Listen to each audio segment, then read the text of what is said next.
Japan में mount Fuji और cherry के फूलों जैसे प्राकृतिक आश्चर्यों के साथ साथ अनेक पारंपरिक प्रदर्शन कलाएं, वास्तुकला के अद्भुत नमूने और सुशी, उदोन और टेम्पुरा जैसे विश्व प्रसिद्ध जापानी व्यंजन भी मौजूद हैं।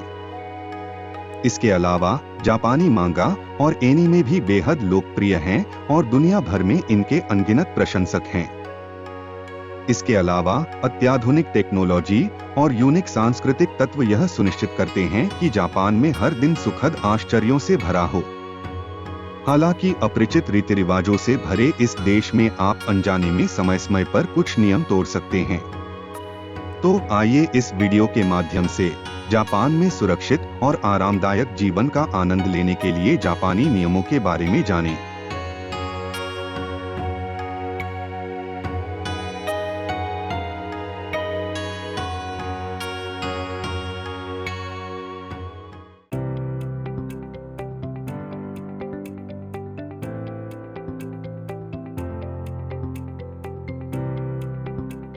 यदि जापान में रहते हुए आपको कोई कठिनाई आती है तो कृपया तुरंत सहायता लें। नीचे कुछ खास परामर्शदाता संगठन दिए गए हैं।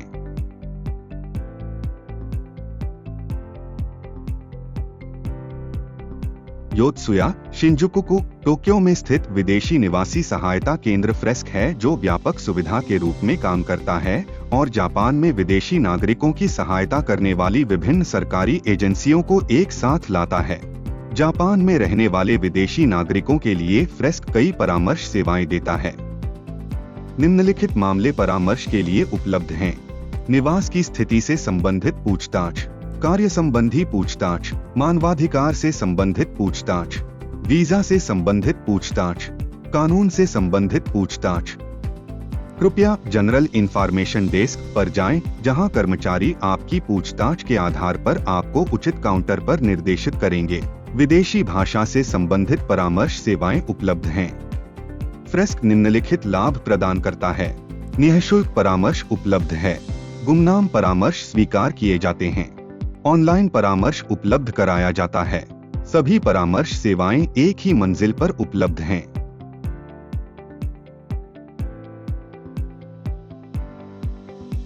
इसके अलावा क्षेत्रीय परामर्श सेवाओं का भी इस्तेमाल किया जा सकता है। स्पेसिफिक एड्रेस, खुलने का समय और भाषा समर्थन जानकारी विदेशी नागरिकों के लिए दैनिक जीवन सहायता पोर्टल पर पाई जा सकती है। अगर आपको कोई परेशानी आती है तो चिंता करने की जरूरत नहीं है। अपने नजदीकी काउंटर से संपर्क करें।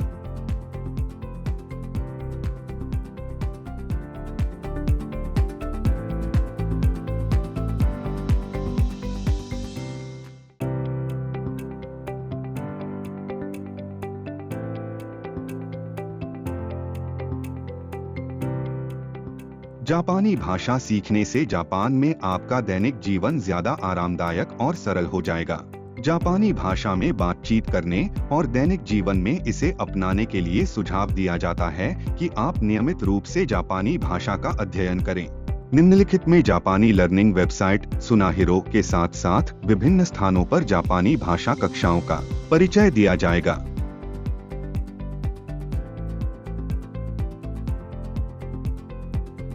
जापान सांस्कृतिक मामलों की एजेंसी जापानी भाषा सीखने में रुचि रखने वाले विदेशी नागरिकों के लिए सुनाहिरो जापानी भाषा के साथ अपने जीवन को जोड़े और बेहतर बनाएं नामक एक जापानी लर्निंग वेबसाइट उपलब्ध कराती है।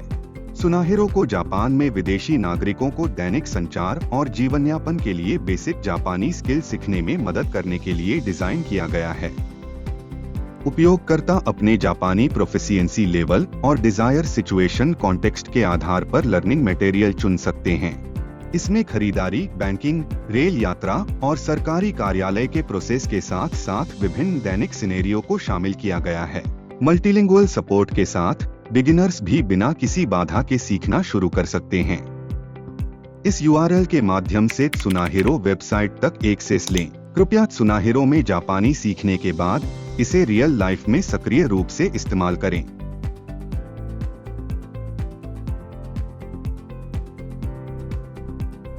अपने स्थानीय क्षेत्र में स्थित जापानी भाषा सीखने के लिए आप जापानी भाषा क्लास में जा सकते हैं।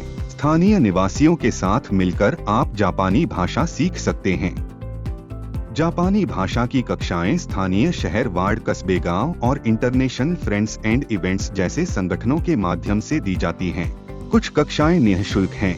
ज्यादातर कक्षा सप्ताह में 1 या 2 बार होती हैं तथा हर सेशन 1 से 2 घंटे तक चलता है। कृपया अपने क्षेत्र में जापानी भाषा की कक्षाओं को ढूंढते समय अपने निवास स्थान के शहर, वार्ड, कस्बे, गांव की सरकार से पूछताछ करें।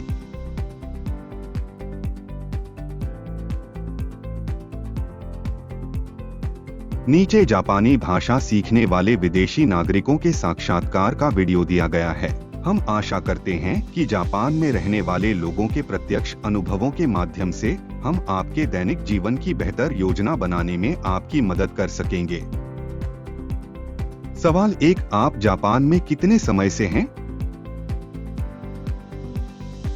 はい、1年8ヶ月経ちました。 सवाल 2, जापान में आप क्या काम करते हैं? 私は新聞小学生として日本に来ました。今、日本語学校に通いながら新聞配達のアルバイトをしています。雨の日も雪の日も決まった時間に新聞をお客様に、届ける大事な仕事です。 सवाल 3, जापानी भाषा सीखने के पीछे आपकी क्या प्रेरणा है? 高校時代、インターネットで日本の、女子高生を見たのがきっかけです。彼女の制服姿が可愛くて、日本のファッションに興味を持ちました。日本のファッションについて勉強するために日本に留学したいと思ったので日本語を勉強しました。 सवाल 4, जापानी भाषा सीखने के लिए आपने कौन सी विधि अपनाई? ベトナムにいる時には、話すチャンスがあまりなかったので日本に来て、発音が、難しくなかなか理解してもらえませんでした。だから習った日本語をできるだけ使って、話す練習をしました。新聞配達で出会う日本人のお客様だけじゃなくてアルバイト先の同僚や日本語学校のいろいろな国のクラスメートとも、毎日できるだけ日本語で話すようにしています。 सवाल 5, जापानी भाषा सीखने में सबसे मजेदार बात क्या है? 日本語の勉強をしていて一番楽しいのは自分の、国以外の友達とコミュニケーションが取れることです。日本語の練習もできるし、異文化を知ることもできます。 सवाल 6, आपके अनुसार जापानी भाषा सीखने से सबसे बड़ा क्या फायदा है? 人生が豊かになっていると感じられることです。日本語を勉強することで日本に留学できて今まで知らなかった世界を知ることができました。日本とベトナムは違う点がたくさんあります。そのため日本に来て、その違いにショックを受けました。例えば電車に乗るときに日本人は、きちんと列を作って、並びます。小学生でも自分で自分のことをします。学校に行く準備や部屋の掃除などです。ベトナムでは、それがあまりありません。日本語を勉強して異文化を知ることができました。 सवाल 7, कृपया उन दोस्तों के लिए कुछ सुझाव बताएं जो जापानी भाषा सीखना शुरू करने वाले हैं। 日本と日本語が好きなら簡単に諦めないでください。日本語の勉強では新しい単語がどんどん出てくるし、時には人に比べて落ち込むこともあるかもしれません。でも昨日の自分より今日の自分が進歩できていると信じてみんな頑張ってください。मुझे आशा है कि हर कोई जापानी भाषा में निपुण हो सकेगा और अपना अद्भुत जीवन अच्छे से शुरू कर सकेगा।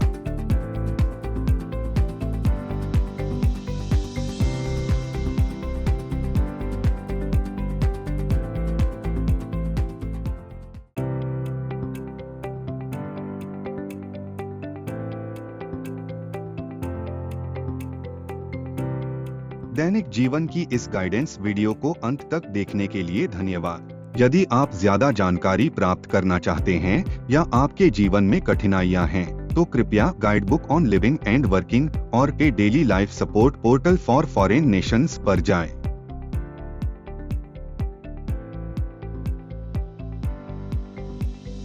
Guidebook on living and working में जापान में विदेशी नागरिकों के सुरक्षित रहने और काम करने की स्थिति सुनिश्चित करने के लिए विभिन्न प्रकार की जरूरी जानकारी शामिल है और यह जापानी सहित 16 भाषाओं में उपलब्ध है।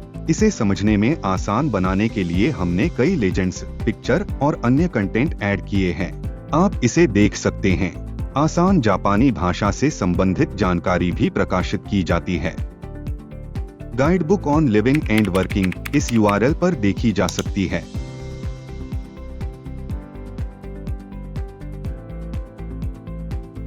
A daily life support portal for foreign nations एक वेबसाइट है जो जापान में सुरक्षित जीवन जीने के लिए जरूरी जानकारी दिखाती है।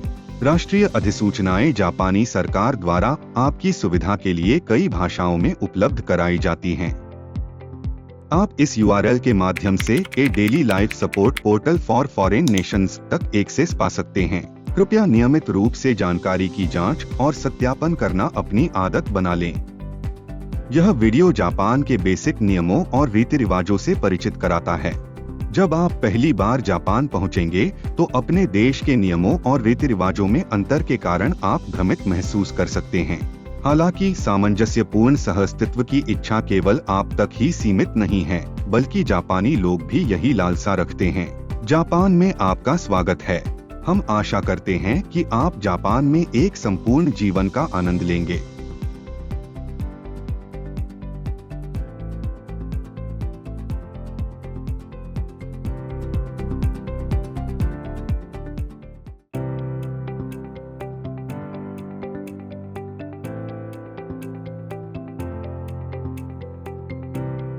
कृपया चिकित्सा संस्थानों के प्रकार और उन्हें ढूंढने के तरीके के बारे में पहले से ही जान लें, ताकि बीमार या घायल होने पर आप तुरंत चिकित्सा सहायता ले सकें।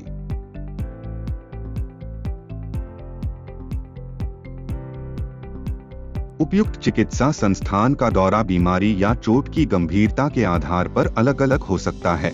कृपया सर्दी, सामान्य बीमारियों और छोटी-मोटी चोटें लगने पर क्लिनिक जाएं। कृपया गंभीर बीमारियों और चोटों के लिए सामान्य अस्पताल में जाएं। चिकित्सा संस्थानों में कई प्रकार के विशिष्ट विभाग होते हैं। विशिष्ट विभाग इस प्रकार हैं: सर्दी और आंतरिक अंग के रोगों जैसी स्थितियों के लिए आंतरिक चिकित्सा, सर्जरी की जरूरत वाली चोटों और बीमारियों के लिए, बाल चिकित्सा, शिशुओं और बच्चों में होने वाली बीमारियों के लिए, ऑर्थोपेडिक्स, हड्डियों, जोड़ों, मांसपेशियों आदि के रोगों के लिए, ऑफ्थल्मोलॉजी, आंखों से संबंधित रोगों के लिए, डेंटिस्ट्री, दांत से संबंधित रोगों के लिए, गायनोकोलॉजी, महिलाओं के रोगों, जांचों और प्रसव में सहायता के लिए।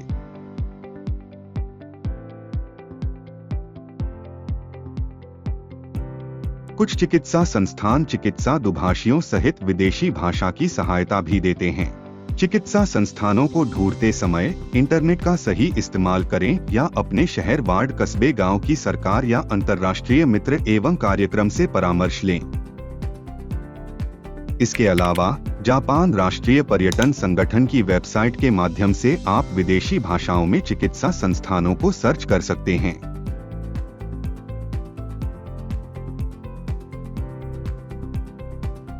कृपया चिकित्सा संस्थानों में जाते समय अपना स्वास्थ्य बीमा कार्ड प्रस्तुत करें। चिकित्सा संस्थानों में अपना स्वास्थ्य बीमा कार्ड प्रस्तुत करने से आपके खर्च कम हो जाएंगे। इस वीडियो के दूसरे सेक्शन में स्वास्थ्य बीमा के बारे में भी बताया जाएगा। कृपया पहले से रिसर्च करें और समझें ताकि यदि आप बीमार या घायल हो जाएं, तो आप आराम से चिकित्सा देखभाल ले सकें।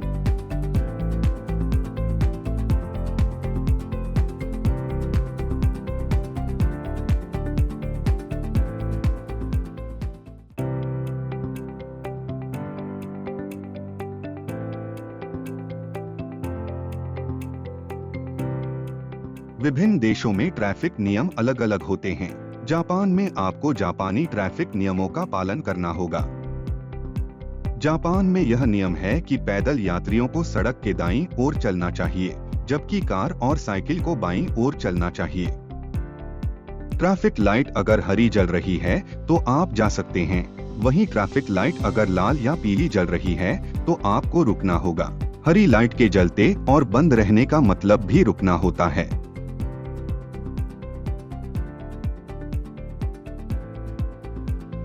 सड़कों पर व्हीकल के लिए सड़क मार्ग और पैदल यात्रियों के लिए फुटपाथ अलग अलग होता है।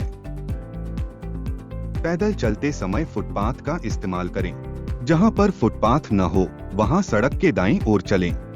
सड़क पर पैदल चलने वाले यात्रियों के साथ साथ साइकिलें और कारें भी चलती हैं। पैदल चलने वाले यात्रियों को भी दुर्घटनाओं से बचने के लिए ट्रैफिक नियमों का पालन करना चाहिए। जहां पैदल चलने वाले यात्री की क्रॉसिंग नहीं है, वहां से सड़क पार करना बहुत खतरनाक है, कृपया ऐसा करने से बचें। जहां पैदल चलने वाले यात्रियों के लिए क्रॉसिंग नहीं का संकेत लगा हो, ऐसी सड़क को पार करना सख्त मना है। सड़क पार करते समय हमेशा ट्रैफिक सिग्नल का पालन करें या पैदल यात्री की क्रॉसिंग का इस्तेमाल करें, भले ही आपको चक्कर लगाना पड़े। कुछ इलाकों में पैदल यात्रियों की क्रॉसिंग नहीं है, लेकिन पैदल यात्री पुल या अंडरपास हैं। कृपया इन क्रॉसिंग पॉइंट्स का इस्तेमाल करें।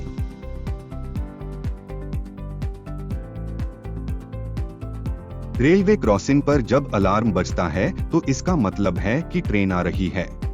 चाहे आप कितनी भी जल्दी में हो, अलार्म बजने या बैरियर गिरने के बाद कभी भी आपको रेलवे क्रॉसिंग में नहीं जाना चाहिए।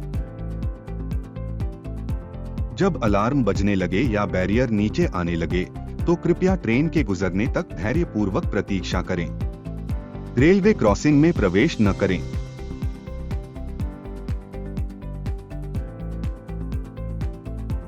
जब आप रात में काले जैसे गहरे रंग के कपड़े पहनकर चलते हैं तो आसपास के वाहन चालकों के लिए आपको नोटिस करना मुश्किल होता है, जो बहुत खतरनाक है। रात में बाहर जाते समय चमकीले रंग के कपड़े जैसे सफेद या पीले पहनने की सलाह दी जाती है, या अपने कपड़ों और सामान पर रिफ्लेक्टिव आइटम लगाने की सलाह दी जाती है ताकि वाहन चालक आपको स्पष्ट रूप से देख सकें।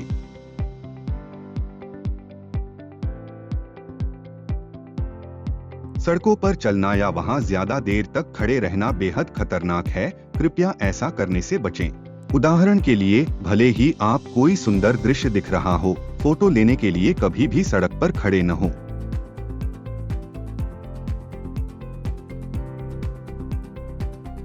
साइकिल चालकों को सामान्यतः सड़क के बाईं ओर चलना चाहिए। फुटपाथ पैदल यात्रियों के लिए ही बना है। फुटपाथ पर साइकिल चलाते समय साइकिल चालकों को सड़क के किनारे धीरे धीरे चलना चाहिए। साथ में साइकिल चलाते समय हेलमेट पहनना जरूरी है।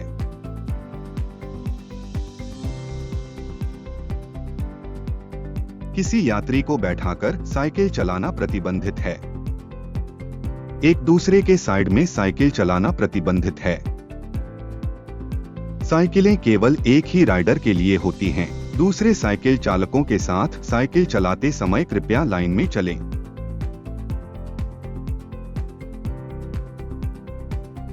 बिना लाइट जलाए रात में वाहन चलाने से आसपास के वाहन चालकों के लिए आपको देख पाना मुश्किल हो जाता है, जो बहुत खतरनाक है। सुरक्षा कारणों से कृपया रात में साइकिल चलाते समय हमेशा अपनी साइकिल की लाइट चालू रखें।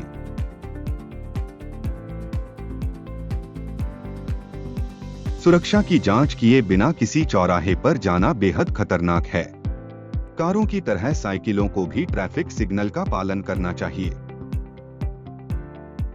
स्टॉप साइन वाले चौराहे पर आपको रुकना होगा और आगे बढ़ने से पहले यह देखना चाहिए कि दोनों तरफ सुरक्षा है या नहीं।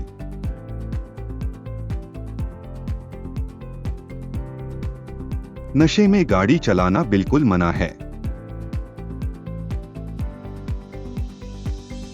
वाहन चलाते समय मोबाइल का इस्तेमाल करना या छाता लेकर चलना बिल्कुल मना है।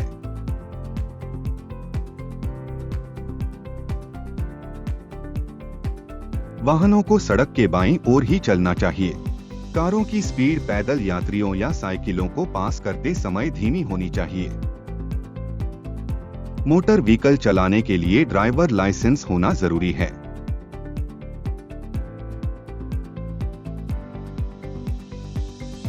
जापान में मोटर व्हीकल चलाने के लिए निम्नलिखित वैध लाइसेंसों में से एक की जरूरत होती है। 1 जापानी ड्राइविंग लाइसेंस। 2 अंतर्राष्ट्रीय ड्राइविंग परमिट केवल देशों के बीच हस्ताक्षरित जिनेवा कन्वेंशन के तहत जारी किए गए। 3 दूतावास या अन्य अधिकृत संस्थानों द्वारा जापानी अनुवाद के साथ विदेशी ड्राइविंग लाइसेंस केवल Switzerland, Germany, France, Belgium, Monaco या चीन के ताइवान क्षेत्र के लाइसेंस धारकों के लिए लागू। जापानी ड्राइविंग लाइसेंस प्राप्त करने के निम्नलिखित तरीके हैं। 1 जापानी ड्राइविंग लाइसेंस परीक्षा उत्तीर्ण करके प्रत्यक्ष अधिग्रहण। 2 विदेशी ड्राइविंग लाइसेंस को जापानी ड्राइविंग लाइसेंस में बदलना। कृपया ज्यादा जानकारी के लिए राष्ट्रीय पुलिस एजेंसी की वेबसाइट या अपने निवास स्थान के ड्राइविंग लाइसेंस केंद्र की जांच करें।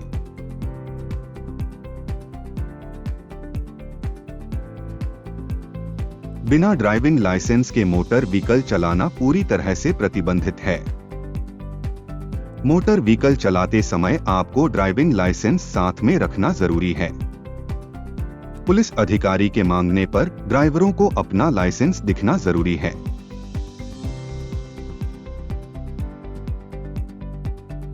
व्हीकल में बैठते समय सीट बेल्ट बांधना बहुत जरूरी है। सभी यात्रियों के लिए, चाहे वह चालक हो या यात्री, सीट बेल्ट बांधना जरूरी है।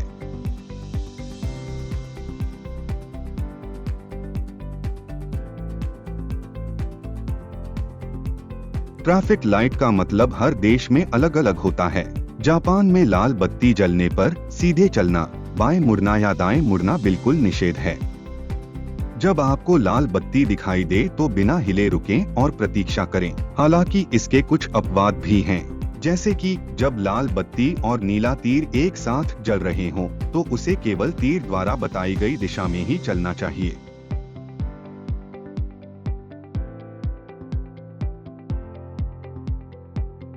नशे में गाड़ी चलाना सख्त मना है।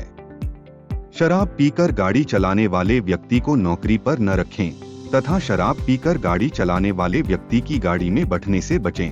शराब पीने वाले किसी भी व्यक्ति को वाहन उधार देने या कार चलाने वाले किसी भी व्यक्ति को शराब पीने के लिए उकसाना सख्त मना है।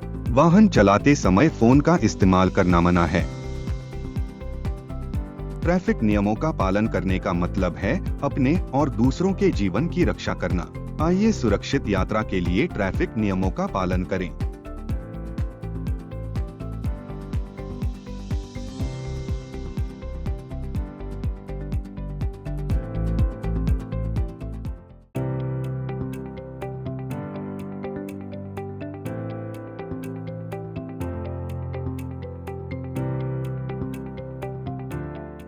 दैनिक जीवन में कुछ नियम और रीति रिवाज होते हैं जिनका पालन करना जरूरी होता है। नीचे दैनिक जीवन से संबंधित नियम और रीति रिवाज दिए गए हैं।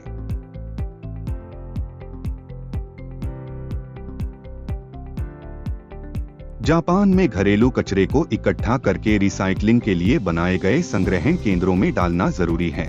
हर एक शहर, वार्ड, कस्बे और गांव ने अपने खुद के कचरा निपटान नियम बनाए हैं। नियमों के अनुसार कचरे का निपटान न करने से न केवल रिसाइकलिंग में परेशानी होगी, बल्कि इससे पड़ोसियों को भी परेशानी होगी। अपने आवासीय क्षेत्र के कचरा निपटान नियमों का कृपया सख्ती से पालन करें।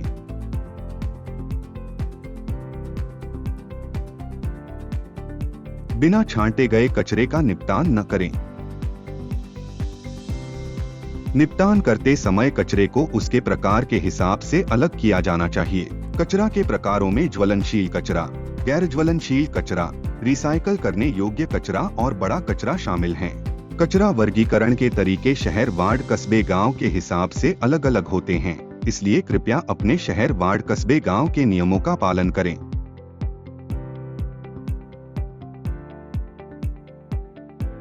बनाए गए कचरा यार्ड के बाहर कचरे का निपटान न करें।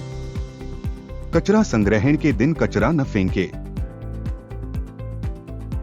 कचरा निपटान के लिए विशिष्ट समय सीमाएं हैं। बताई गई समय सीमा के बाहर कचरा न फेंकें। आप जिस शहर, वार्ड, कस्बे, गांव में रहते हैं, वहां कचरा निपटान के लिए कचरा यार्ड, तिथि, समय और तरीकों के संबंध में नियम हैं।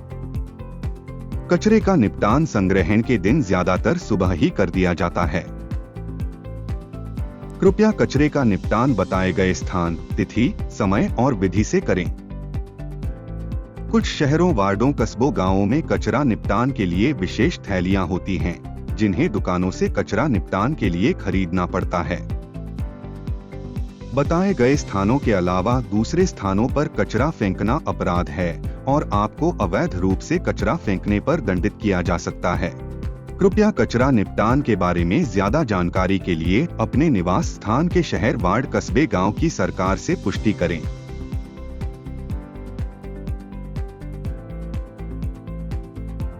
कुछ वस्तुओं को सामान्य कचरे के रूप में निपटाया नहीं जा सकता। नियमों के अनुसार एयर कंडीशन, टेलीविजन, रेफ्रिजरेटर और वॉशिंग मशीन जैसे डिवाइसों को रिसाइकिल किया जाना चाहिए और उन्हें कचरे की तरह नहीं फेंका जाना चाहिए। ऐसी वस्तुओं को रिप्लेस करते समय आपको उस खुदरा विक्रेता को शुल्क देना होगा जिसने आपको नया प्रोडक्ट बेचा था तथा रिसाइकलिंग प्रोसेस पूरा करना होगा। यदि आप उन्हें केवल निपटाना चाहते हैं तो आपको खुदरा विक्रेता को शुल्क देना होगा तथा रिसाइकलिंग प्रोसेस पूरा करना होगा।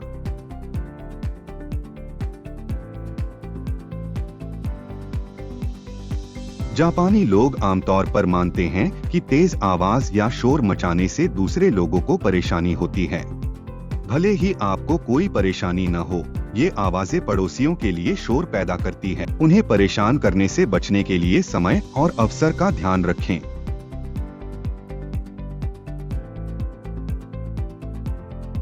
घर में ज्यादा शोर पड़ोसियों को परेशान कर सकता है। ऊंची आवाज में बात करना, टीवी देखते या गाने सुनते समय ऊंची आवाज में बात करना, समारोहों के दौरान गाना, नाचना या संगीत वाद्य यंत्र बजाना पड़ोसियों को परेशान कर सकता है। कृपया ऐसा करने से बचें।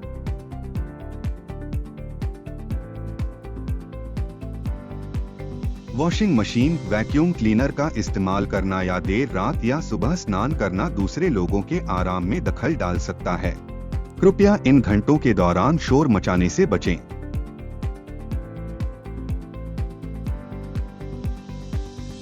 वॉल्यूम नियंत्रण बाहरी क्षेत्रों में भी जरूरी है ताकि आसपास के निवासियों और पैदल यात्रियों को परेशानी न हो।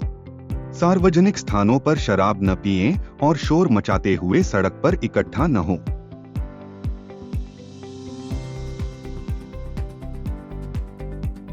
गंदे शौचालय से बाद में इस्तेमाल करने वाले को परेशानी होगी। कृपया शौचालय का सही से इस्तेमाल करें और स्वच्छता बनाए रखें।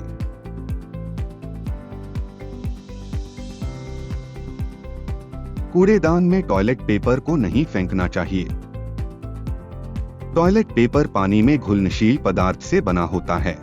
इस्तेमाल के बाद कृपया इसे शौचालय में जरूर फ्लश करें। इसके अतिरिक्त टॉयलेट पेपर के अलावा कोई भी कागज या अन्य वस्तु शौचालय में फ्लश न करें क्योंकि इससे रुकावट आ सकती है।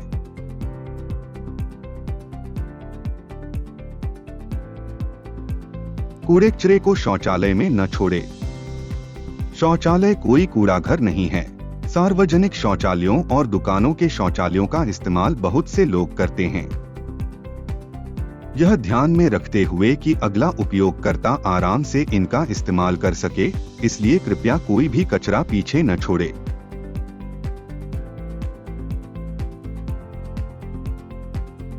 दैनिक जीवन में पड़ोसियों के साथ अच्छे संबंध बनाए रखना बहुत जरूरी है। पड़ोसियों के साथ रोजाना बातचीत करने से निवासियों के बीच विवादों को प्रभावी ढंग से कम किया जा सकता है। इसके अलावा यह आपदा आने पर एक दूसरे की सहायता करने में और कम्युनिटी को जानकारी इकट्ठा करने में भी मदद करता है।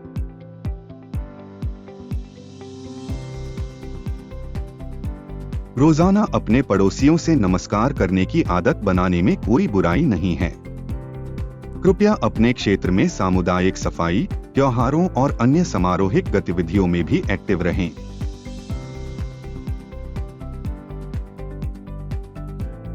एक ही समुदाय में रहने वाले निवासी एक पड़ोस संघ या निवासी संघ बनाएंगे।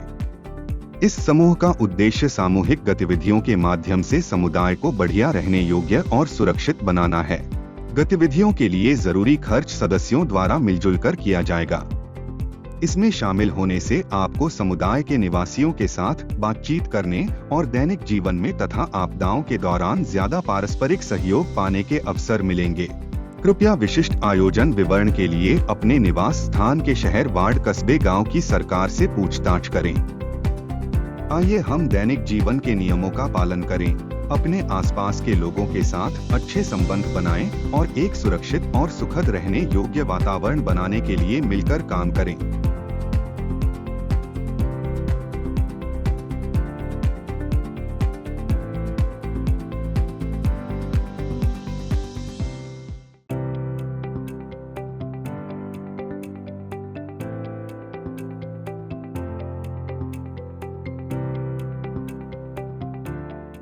यहाँ तक कि घर के बाहर भी कुछ नियम और रीति रिवाज होते हैं जिनका दैनिक जीवन में पालन किया जाना चाहिए। सार्वजनिक सुविधाओं और सार्वजनिक स्थानों से संबंधित नियम और रीति रिवाज नीचे दिए गए हैं।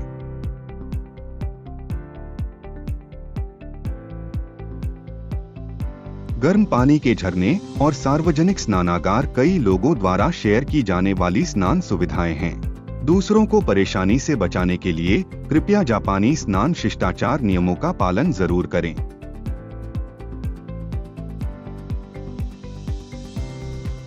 स्विमसूट या अंडरवियर पहनकर पानी के पूल में न जाएं। जापानी रीति रिवाजों के अनुसार नहाते समय कोई भी कपड़ा नहीं पहनना चाहिए। कृपया गर्म झरनों और सार्वजनिक शौचालयों में नहाते समय स्विमसूट या अंडरवियर पहनने से बचें।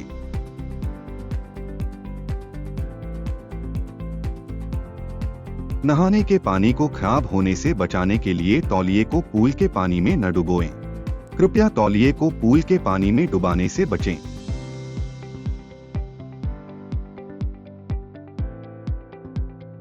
नहाने के पानी की स्वच्छता बनाए रखने के लिए पूल के पानी में साबुन और शैम्पू के इस्तेमाल से बचें। कृपया साबुन और शैम्पू का इस्तेमाल केवल बाथिंग एरिया में ही करें।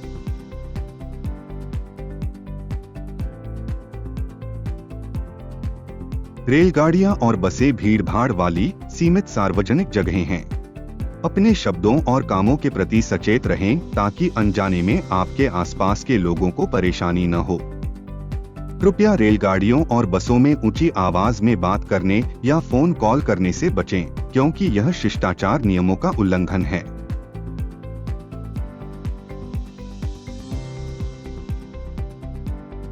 गाने सुनते समय ज्यादा तेज आवाज के कारण हेडफोन से साउंड लीक हो सकती है, जिससे आसपास के यात्रियों को परेशानी हो सकती है। बस या ट्रेन में गाने सुनते समय हेडफोन की आवाज मीडियम लेवल पर रखें।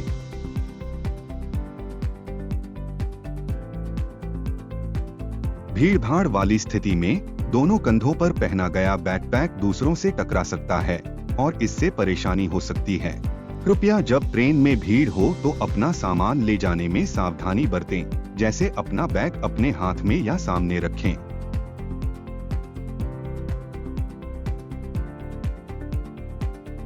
न केवल सड़कें और पार्क, बल्कि बिना पहचान के समूहों के लोगों द्वारा अक्सर इस्तेमाल किए जाने वाले चौराहे और दुकानें भी सार्वजनिक स्थान के रूप में अलग की जाती हैं। कृपया इन स्थानों पर शिष्टाचार के नियमों का पालन करें ताकि आपके आसपास के दूसरे लोगों को परेशानी न हो।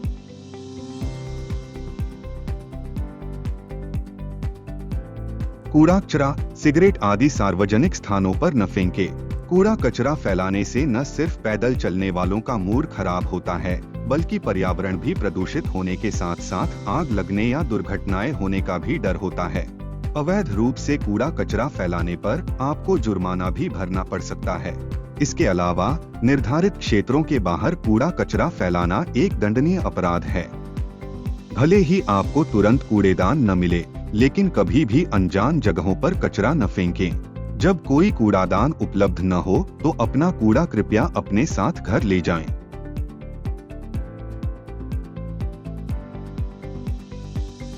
लाइन तोड़ना सख्त मना है।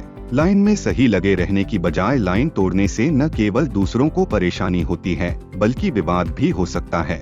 लाइन में खड़े होने पर कृपया लाइन में आगे न बढ़े और लाइन के अंत में सीधे खड़े हो जाएं।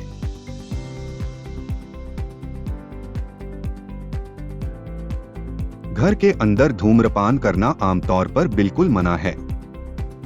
यहाँ तक कि कई स्थानों पर खुले में भी सार्वजनिक जगहों पर धूम्रपान करना बिल्कुल निषेध है। जापान धूम्रपान करने वालों और धूम्रपान न करने वालों के लिए क्षेत्र पृथक्करण उपायों को लागू कर रहा है, जिसके तहत विशिष्ट धूम्रपान क्षेत्र निर्धारित किए गए हैं, जहां धूम्रपान की अनुमति हो या केवल धूम्रपान वाली जगहों पर ही धूम्रपान करें। कृपया दैनिक जीवन में अपने कामों के प्रति सचेत रहें, ताकि यह सुनिश्चित हो सके कि आपके आसपास के लोगों को आपके कारण कोई परेशानी न हो।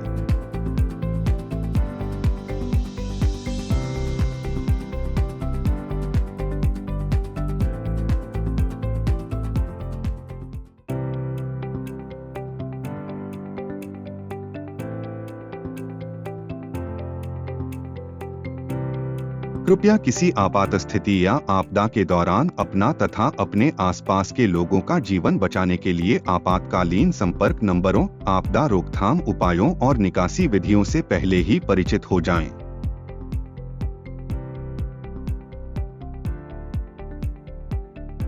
देश के अनुसार आपात स्थिति में कॉल करने के लिए संपर्क नंबर अलग अलग होते हैं। जापान में अचानक बीमारी, चोट लगने पर एम्बुलेंस की मांग करने या आग लगने पर फायर इंजन गाड़ियों की जरूरत होने की सूचना देने के लिए 119 डायल करें। कॉल कनेक्ट होने पर ऑपरेटर पूछेगा, क्या यह आग है या कोई आपात स्थिति? अगर यह बीमारी या चोट के कारण है तो कृपया आपात स्थिति कहकर जवाब दें। यदि यह आग है तो जवाब दें आग। फिर ऑपरेटर के निर्देशों का पालन करते हुए स्थान, विशिष्ट स्थिति और आपका नाम और फोन नंबर जैसे विवरण प्रदान करें। अपराध या ट्रैफिक दुर्घटना जैसी घटनाओं में पुलिस की उपस्थिति की जरूरत हो तो 110 डायल करें।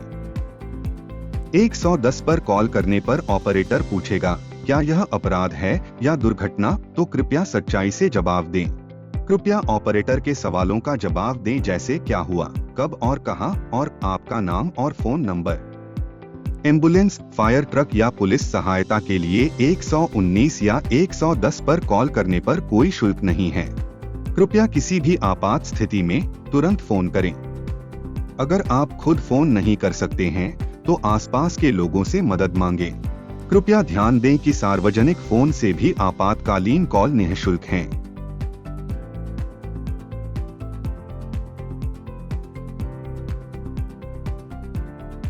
जापान एक ऐसा देश है जहां प्राकृतिक आपदाएं अक्सर आती रहती हैं। आपदाओं के मुख्य प्रकारों में निम्नलिखित शामिल हैं: टाइफून, भारी बारिश, तेज हवाएं, भारी बारिश आदि।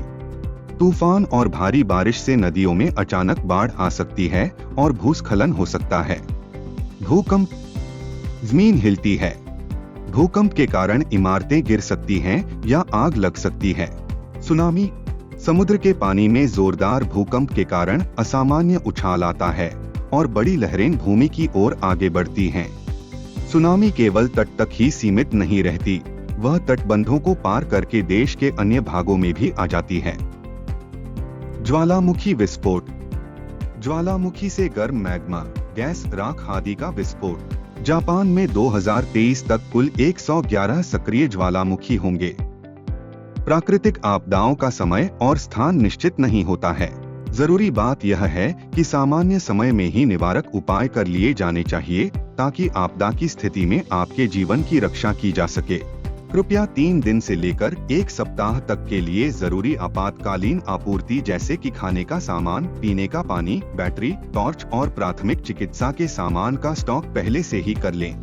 इन वस्तुओं को एक बैग में रखें ताकि वे जल्दी से मिल जाएं और जब आप बाहर जाएं तो आपके हाथ खाली रहें। स्थानीय सरकारें आपदा जोखिम के मानचित्र उपलब्ध कराती हैं, जो खतरनाक क्षेत्रों और निकासी के स्थानों को दिखाते हैं। आपके निवास क्षेत्र के शहर, वार्ड, कस्बे, गांव की सरकार आदि में आपदा जोखिम के मानचित्र देखे जा सकते हैं। कृपया खतरनाक क्षेत्रों और निकासी स्थानों की पुष्टि करने के लिए आपदा जोखिम के मानचित्र की पहले ही जांच कर लें। कृपया जब क्षेत्रीय आपदा के रोकथाम अभ्यास और निकासी अभ्यास आयोजित किए जाएं, तो अभ्यास में भाग लें और याद रखें कि आपदा आने पर आपको क्या करना चाहिए।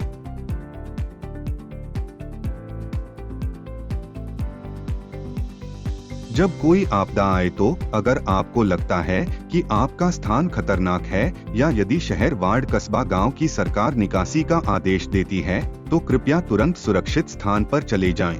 भारी बारिश और तूफान के दौरान तटों या नदियों के पास न जाएं, क्योंकि आप बह सकते हैं। इसके अलावा पहाड़ों या चट्टानों के पास न जाएं, वरना आपको भूस्खलन का सामना करना पड़ सकता है। कृपया तूफान या भारी बारिश के दौरान इन स्थानों से दूर रहें। यदि भूकंप के दौरान आप घर के अंदर हैं, तो अपने आप को बचाने के लिए तुरंत किसी डेस्क या डाइनिंग टेबल जैसे मजबूत फर्नीचर के नीचे छिप जाएं। कंपन बंद होने के बाद हीट सोर्स जैसे कि गैस सप्लाई और खाना पकाने के वाले उपकरणों सहित सभी को बंद कर दें।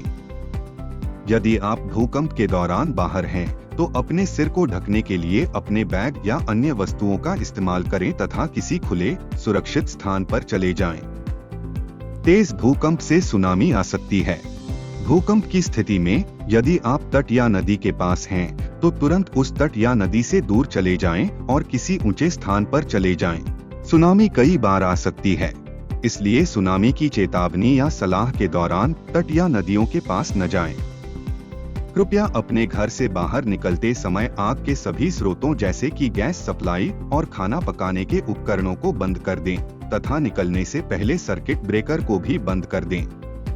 यदि आपको पता नहीं है कि निकलने के बाद कहां जाना है, तो कृपया किसी जापानी व्यक्ति से पूछ लें।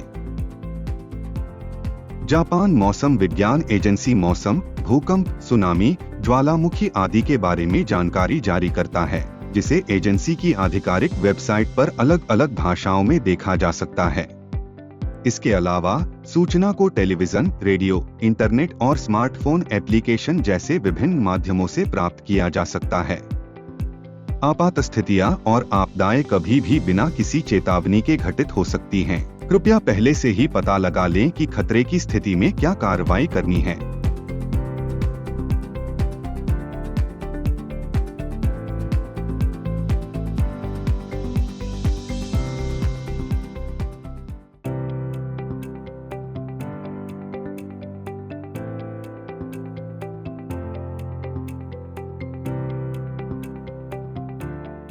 जापान में रहने और प्रशासनिक सेवाएं लेने के लिए सही इमिग्रेशन प्रोसेस और रेजिडेंस रजिस्ट्रेशन प्रोसेस पूरा करना होगा। समय पर जरूरी प्रोसेस पूरा न करने पर जुर्माना, जबरन निर्वासन या निवास की स्थिति रद्द की जा सकती है। निम्नलिखित में इमिग्रेशन और रेजिडेंस रजिस्ट्रेशन प्रोसेस का विवरण दिया गया है। इसमें रेसिडेंस कार्ड और माई नंबर कार्ड के इस्तेमाल संबंधी गाइडलाइन भी शामिल हैं। कृपया इन पॉइंट्स पर ध्यान दें।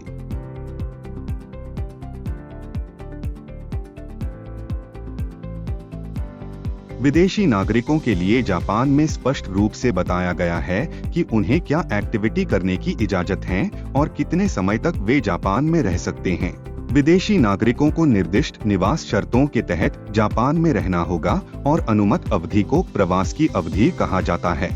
निवास की स्थिति और रहने की अवधि दोनों का निर्धारण इमिग्रेशन प्रोसेस के माध्यम से किया जाता है। इमिग्रेशन प्रोसेस को पूरा किए बिना अपने निवास की स्थिति द्वारा बिना अनुमति वाली गतिविधियां करना या अपने निवास की स्थिति के लिए अधिकृत अवधि से ज्यादा जापान में रहना सख्त मना है। अपने निवास की स्थिति और रहने की अवधि के अंतर्गत अनुमत विशिष्ट गतिविधियों को हमेशा याद रखें।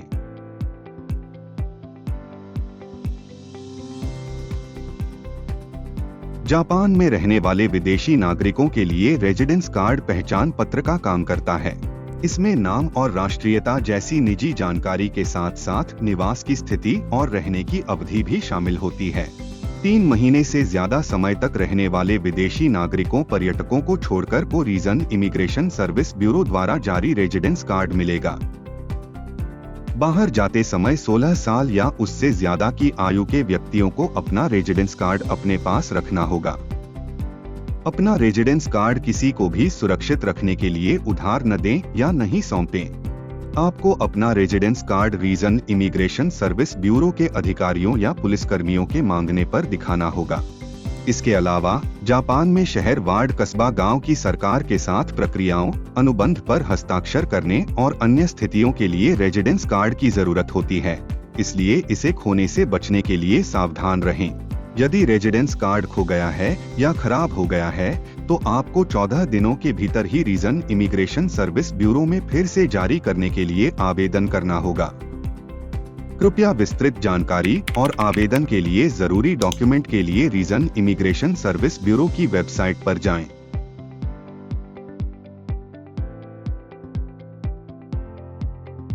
जापान में आपको अपने निवास की स्थिति द्वारा अनुमत कार्य गतिविधियों से बाहर काम नहीं करना चाहिए या अपने प्रवास की अधिकृत अवधि से ज्यादा समय तक रुकना नहीं चाहिए।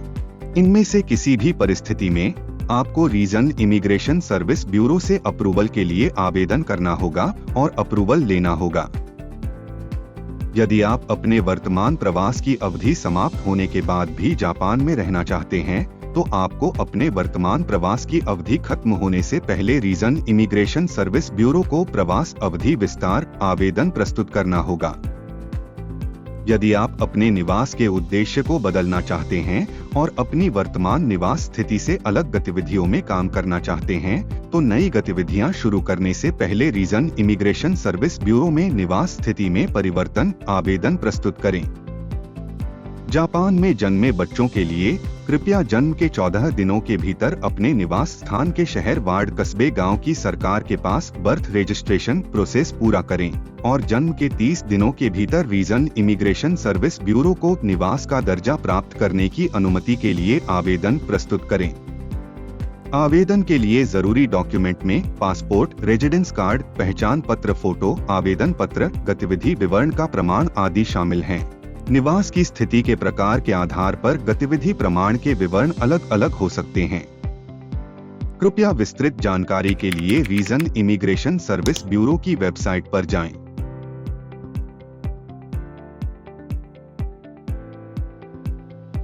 कुछ निवास स्थितियां रोजगार की अनुमति नहीं देती हैं। छात्र या आश्रित जैसी निवास स्थिति वाले व्यक्तियों को काम करने की अनुमति नहीं है। अगर आपको निवास की स्थिति रोजगार की अनुमति देती है, तब भी निवास की स्थिति द्वारा अनुमत दायरे से बाहर गतिविधियों काम में लगे रहना बिल्कुल वर्जित है। यदि आप अपने वर्तमान निवास की अनुमत सीमा से बाहर पार्ट टाइम काम या गतिविधियों काम में लगे रहना चाहते हैं, तो शुरू करने से पहले रीजन इमिग्रेशन सर्विस ब्यूरो में निवास की स्थिति से अलग गतिविधि में लगे होने की अनुमति के लिए आवेदन करें। अप्रूवल होने के बाद आप अधिकृत गतिविधि, कार्य सामग्री और समय सीमा के भीतर प्रासंगिक गतिविधियां कर सकते हैं। निवास की स्थिति से बाहर गतिविधि में लगे होने की अनुमति आवेदन के संबंध में जरूरी डॉक्यूमेंट और विवरणों के लिए रीजन इमिग्रेशन सर्विस ब्यूरो की वेबसाइट पर जाएं।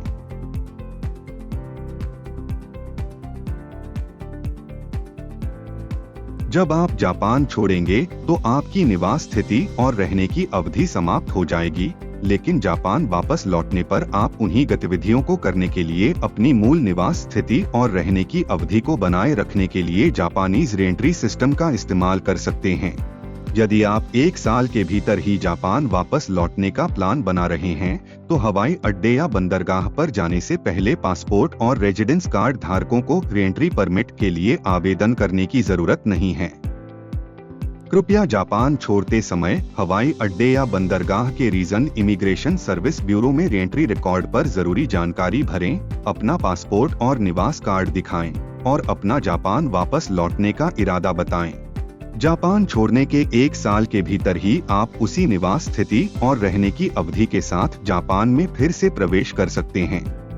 कृपया ध्यान दें कि यदि आप 1 साल से ज्यादा या 1 साल से कम समय के लिए जापान छोड़ने का प्लान बनाते हैं, लेकिन आपकी अनुपस्थिति के दौरान आपके रहने की अवधि समाप्त हो जाती है, तो आप जापान में फिर से प्रवेश नहीं कर पाएंगे।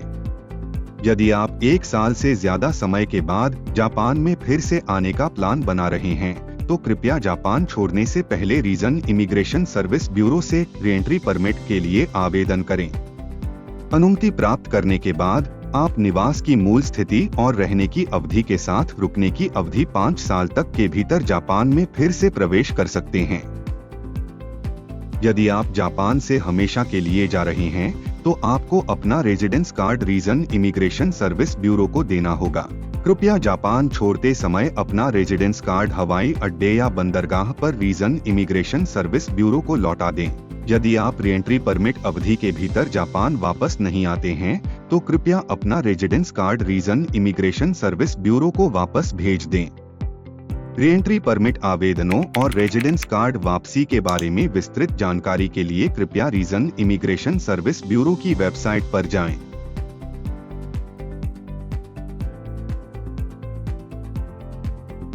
रोजगार आधारित निवास स्थिति वाले व्यक्तियों और अंतर्राष्ट्रीय छात्रों को अपनी संबंधित कंपनी, संगठन या शैक्षणिक संस्थान बदलते समय रीजन इमिग्रेशन सर्विस ब्यूरो को सूचित करना होगा। जब संबंधित कंपनी, संगठन, स्कूल अपना नाम, एड्रेस बदलता है या बंद हो जाता है या रोजगार समाप्त हो जाता है, तो रीजन इमिग्रेशन सर्विस ब्यूरो को जानकारी देनी भी जरूरी है। विवाह आधारित निवास स्थिति वाले लोगों को तलाक या जीवन साथी की मृत्यु की सूचना रीजन इमिग्रेशन सर्विस ब्यूरो को देनी होगी। उपरोक्त अधिसूचना प्रोसीजर डाक या ऑनलाइन के माध्यम से दी जा सकती है। ज्यादा जानकारी के लिए कृपया रीजन इमिग्रेशन सर्विस ब्यूरो की वेबसाइट पर जाएं।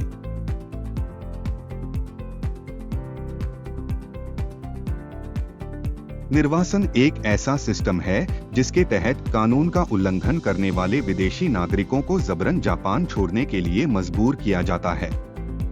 उदाहरण के लिए निम्नलिखित मामलों में निर्वासन प्रोसेस शुरू किया जाएगा।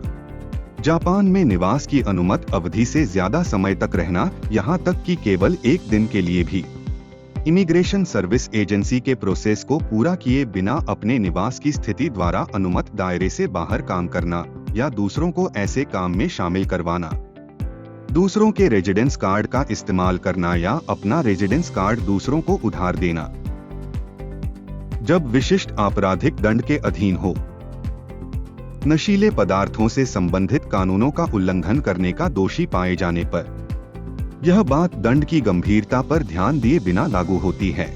इसमें जुर्माना और निलंबित सजा भी शामिल है। कृपया ध्यान दें कि भांग और इसी तरह के अन्य पदार्थों को जापान में रखना अवैध है। अगर आपको जापान छोड़ने के लिए मजबूर किया जाता है या निर्वासित कर दिया जाता है, तो आमतौर पर आपको 5 या 10 सालों के लिए देश में रेंट्री करने से रोक दिया जाएगा। अगर आपको विशिष्ट आपराधिक दंड या नशीली दवाओं से संबंधित कानूनों के कारण से निर्वासित किया जाता है, तो आमतौर पर आपको जापान में प्रवेश करने से स्थायी रूप से प्रतिबंधित कर दिया जाएगा। निवास स्थिति का रद्द करना। सिस्टम से मतलब निवास की स्थिति को रद्द करने से है। यदि धारक रहने की अवधि के दौरान एक निश्चित अवधि के लिए अपने निवास की स्थिति के अनुरूप गतिविधियों में लगे रहने में विफल रहता है, आपकी निवास स्थिति रद्द हो जाने पर आपको जापान छोड़ना होगा।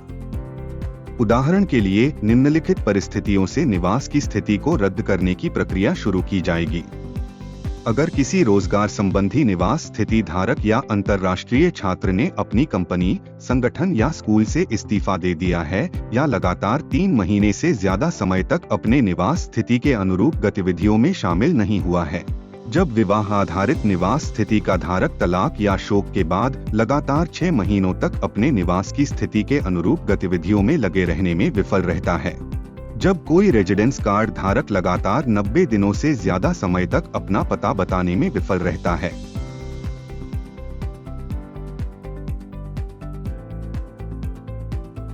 जिन लोगों के पास रेजिडेंस कार्ड है, उन्हें अपने निवास स्थान के शहर, वार्ड, कस्बे, गांव की सरकार को अपना पता बताना होगा। यदि समय पर जानकारी उपलब्ध नहीं कराई जाती है, तो प्रशासनिक सेवाओं तक पहुंच अधूरी हो सकती है।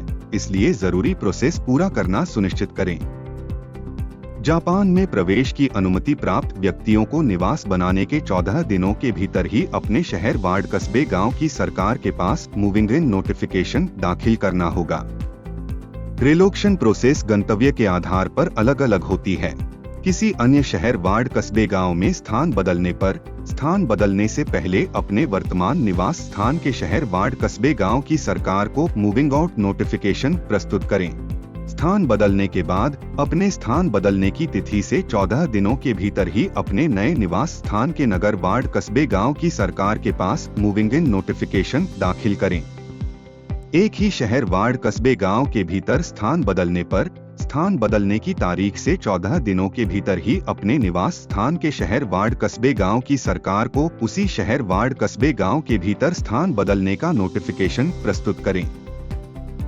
अपने देश वापस लौटते समय या विदेश जाते समय स्थान बदलने से पहले अपने वर्तमान निवास स्थान के शहर, वार्ड, कस्बे, गांव की सरकार को मूविंग आउट नोटिफिकेशन प्रस्तुत करें। आवेदन जमा करते समय कृपया अपना रेजिडेंस कार्ड अपने साथ लाएं।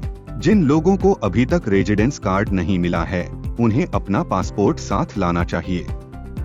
ऊपर बताई गई प्रोसीजर के बारे में विस्तृत जानकारी के लिए कृपया अपने शहर, वार्ड, कस्बे, गांव की सरकार की वेबसाइट पर जाएं।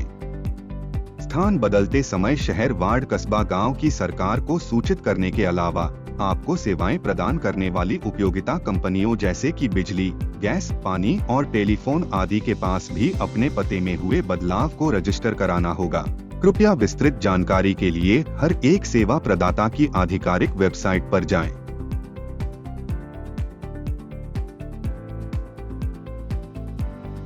जापान में एड्रेस रजिस्ट्रेशन पूरा करने वाले हर एक जापानी निवासी विदेशी नागरिक को एक यूनिक माई नंबर दिया जाएगा।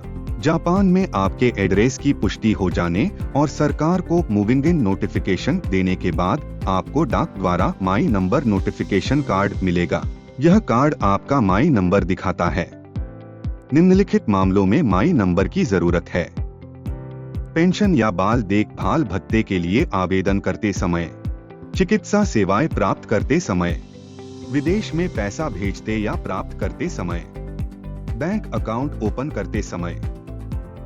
सुविधा के लिए यह सलाह दी जाती है कि जब आपको जरूरत हो तो पहले से ही माई नंबर कार्ड के लिए आवेदन कर दें।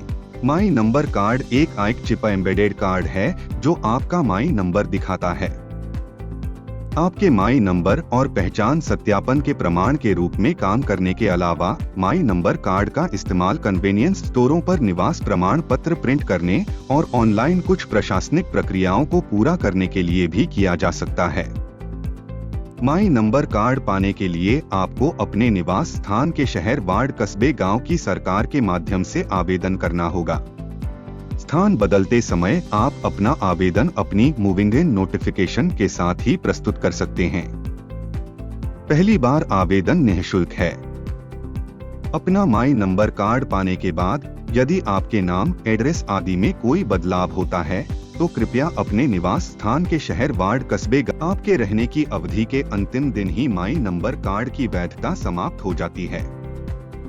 आपको रहने की अवधि बढ़ाते समय अपने निवास स्थान के शहर, वार्ड, कस्बे, गांव की सरकार में अपने माई नंबर कार्ड की वैधता बढ़ाने का प्रोसेस पूरा करना होगा।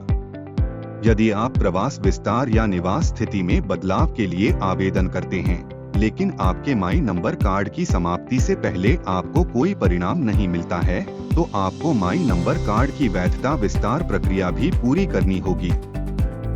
माई नंबर कार्ड के बारे में विस्तृत जानकारी के लिए कृपया माई नंबर कार्ड की विस्तृत वेबसाइट या उस शहर, वार्ड, कस्बे, गांव की सरकारी वेबसाइट पर जाएं जहां आप रहते हैं।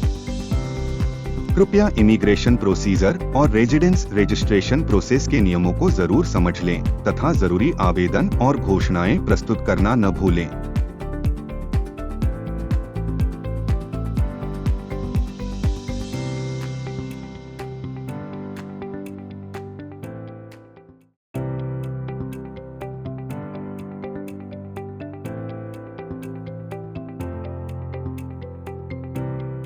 जापान ने नेशनल हेल्थ इंश्योरेंस प्रणाली लागू की है।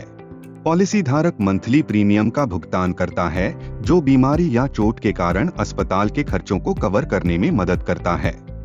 जापान के सभी निवासियों को, चाहे उनकी राष्ट्रीयता कुछ भी हो, एनरोल कराना बहुत जरूरी है। स्वास्थ्य बीमा को जापान में कई तरीकों में अलग किया गया है और विशिष्ट नामांकन व्यक्ति के व्यवसाय और नियोक्ता द्वारा तय किया जाता है। नीचे एम्प्लॉई हेल्थ इंश्योरेंस और नेशनल हेल्थ इंश्योरेंस की व्याख्या दी गई है। नीचे क्रमशः एम्प्लॉई हेल्थ इंश्योरेंस और नेशनल हेल्थ इंश्योरेंस की व्याख्या दी गई है।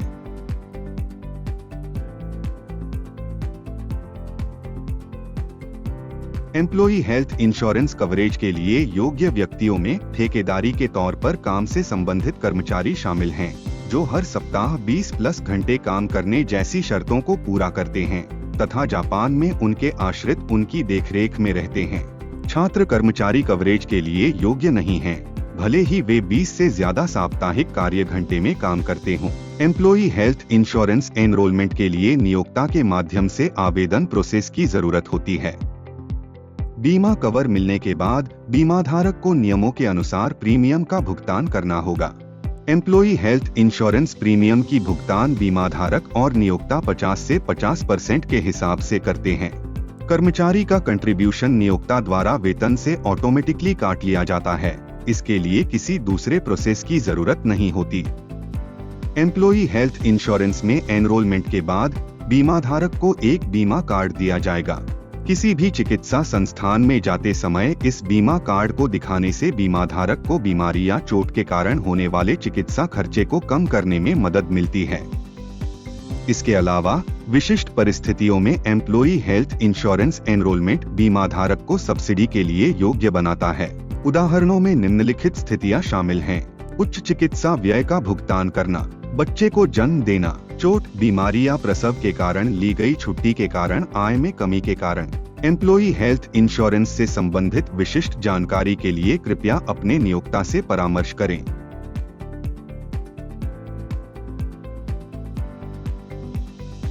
नेशनल हेल्थ इंश्योरेंस कवरेज निम्नलिखित पर लागू होता है: स्वनियोजित व्यक्ति, अपर्याप्त कार्य घंटों के कारण एम्प्लॉई हेल्थ इंश्योरेंस के लिए अयोग्य व्यक्ति, बेरोजगार व्यक्ति आदि। भले ही इसका नाम नेशनल हेल्थ इंश्योरेंस है, लेकिन फिर भी कुछ शर्तों को पूरा करने वाले विदेशी नागरिक, जैसे कि 3 महीने से ज्यादा समय तक वहां रहना भी एनरोलमेंट के लिए योग्य हैं। नेशनल हेल्थ इंश्योरेंस में एनरोलमेंट के लिए आवेदकों को अपने निवास स्थान के शहर, वार्ड, कस्बे, गांव की सरकार में आवेदन प्रोसेस पूरा करना होगी। नियमों के अनुसार बीमाधारक को बीमा कवर मिलने के बाद प्रीमियम का भुगतान करना होगा। बीमाधारक को नेशनल हेल्थ इंश्योरेंस प्रीमियम का भुगतान सीधे अपने निवास स्थान के शहर, वार्ड, कस्बे, गांव की सरकार को करना होगा। प्रीमियम भुगतान एक कानूनी दायित्व है। भुगतान को समय पर नहीं करने पर संपत्ति जब्त होने जैसे परिणाम हो सकते हैं, इसलिए समय पर और पूरा भुगतान करना जरूरी है। नेशनल हेल्थ इंश्योरेंस में बीमाधारक को एनरोलमेंट के बाद एक बीमा कार्ड दिया जाएगा।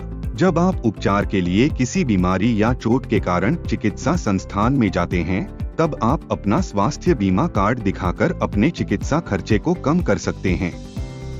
इसके अलावा विशिष्ट परिस्थितियों में आप नेशनल हेल्थ इंश्योरेंस में एनरोलमेंट के बाद सब्सिडी लेने के भी पात्र हो सकते हैं। उदाहरणों में निम्नलिखित स्थितियां शामिल हैं: उच्च चिकित्सा व्यय का भुगतान किया, बच्चे को जन्म दिया। जब नेशनल हेल्थ इंश्योरेंस के अंतर्गत बीमित व्यक्ति किसी अन्य शहर, वार्ड, कस्बे, गांव में स्थान बदलता है, तो उसे अपने निवास स्थान की पिछली सरकार में निकासी प्रोसेस पूरा करना होगा और फिर अपने नए निवास स्थान की सरकार में एनरोलमेंट प्रोसेस के लिए नए सिरे से रजिस्ट्रेशन कराना होगा। इसके अलावा जब बीमाधारक को नौकरी मिल जाती है और वह एम्प्लॉई हेल्थ इंश्योरेंस में एनरोलमेंट करता है, तो उसे नेशनल हेल्थ इंश्योरेंस के लिए निकासी प्रोसेस से भी गुजरना पड़ता है। इसके विपरीत जब एम्प्लॉई हेल्थ इंश्योरेंस के तहत बीमित व्यक्ति इस्तीफे जैसे कारणों से अपनी योग्यता खो देता है, तो उसे नेशनल हेल्थ इंश्योरेंस के लिए एनरोलमेंट प्रोसेस पूरा करना होगा। नेशनल हेल्थ इंश्योरेंस के संबंध में कृपया विशिष्ट विवरण के लिए अपने निवास स्थान के शहर, वार्ड, कस्बे, गांव की सरकार से परामर्श करें और पुष्टि करें। स्वास्थ्य बीमा कार्ड को दिसंबर 2024 से माई नंबर इंश्योरेंस कार्ड से बदलने की तैयारी की जाएगी, यानी माई नंबर कार्ड का इस्तेमाल स्वास्थ्य बीमा कार्ड के रूप में किया जा सकेगा। जापान में सुरक्षित रूप से रहने के लिए आवश्यक पर्सनल हेल्थ इंश्योरेंस की जरूरत होती है। कृपया लागू बीमा प्रकार का सत्यापन सुनिश्चित करें और जरूरी प्रोसीजर तुरंत पूरा करें।